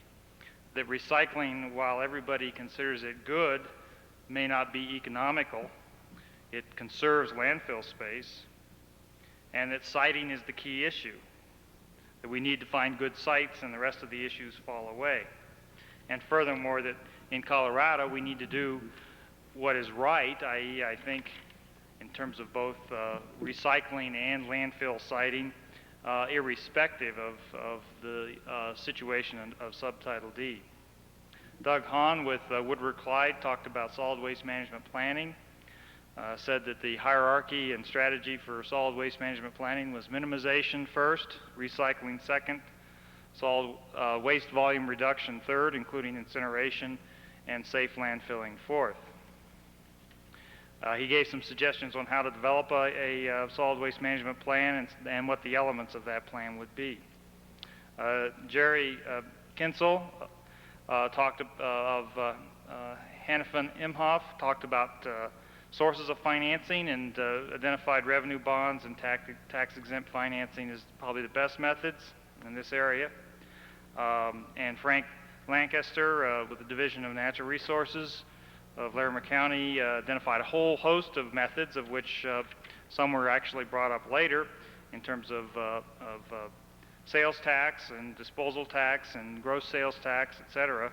But really identified users' fees as the best or current best approach for revenue production, and suggested that that be done on a volume basis rather than a flat rate. He called that pay-as-you-throw or pay-per-bag, and it felt that these incentives were important, and we also saw that later in the discussion as well. Dr. Wynn Porter, I missed one. Charlie Unseld with the planning program manager of Colorado Division of Local Government talked about Colorado State assistance opportunities, particularly the impact assistance funds. And I thought made some interesting points when he said that in order to obtain these funds, you'd have to be involved in, or that they would encourage local government cooperation and regionalization, that they would encourage alternatives to landfilling, and that you'd need to be in a planning process or at least have a plan before you'd be expected to get state assistance for pre-construction. But that money could be available to do the actual planning. Dr. Wynn Porter formerly with EPA and currently a consultant, proposed when he was with EPA and felt pretty strongly that it's still valid, that we should be able to achieve 25% in terms of recycling, but that might not be attained at every location.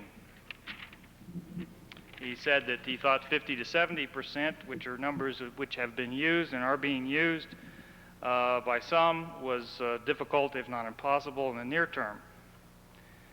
He said that he thought that there would be federal legislation that might address this 40 to 50% recycling goal, that there would be national labeling for green products, legislation considered, that there would be legislation addressing state solid waste plans and legislation addressing interstate transportation of waste, and that there might be legislation on surcharging of virgin feedstocks. He thought competitive pressures to recycle would continue and increase, that he thought that the NIMBY process would be active, and that we should start to recycle even if we don't need to, that there should be local and government cooperation on local business and government cooperation on recycling, and that even though we might not have to build a landfill with a double liner, that he wouldn't recommend anything but a double liner type system be developed at this point in time. And he felt a big issue of today was public education. Peter Grogan of R.W. Beck kind of provided a different perspective on recycling, a little bit anyway. He was much more aggressive about the opportunity for recycling and said that achievement of maybe 50% or certainly the almost 40% in Seattle was real and can be achieved, that many cities have implemented materials recovery programs, and that all major U.S. cities would have a program in place by 1997, 1998. He said by the end of the year there'd be 100 recovery facilities nationwide, and that he didn't think that the Subtitle D regulations would be approved or signed soon, but that the action was at the state level, and that there would be continued pressures for recycling, and that furthermore there would be substantial markets to encourage recycling in this area, particularly markets for the newspaper and cardboard wastes.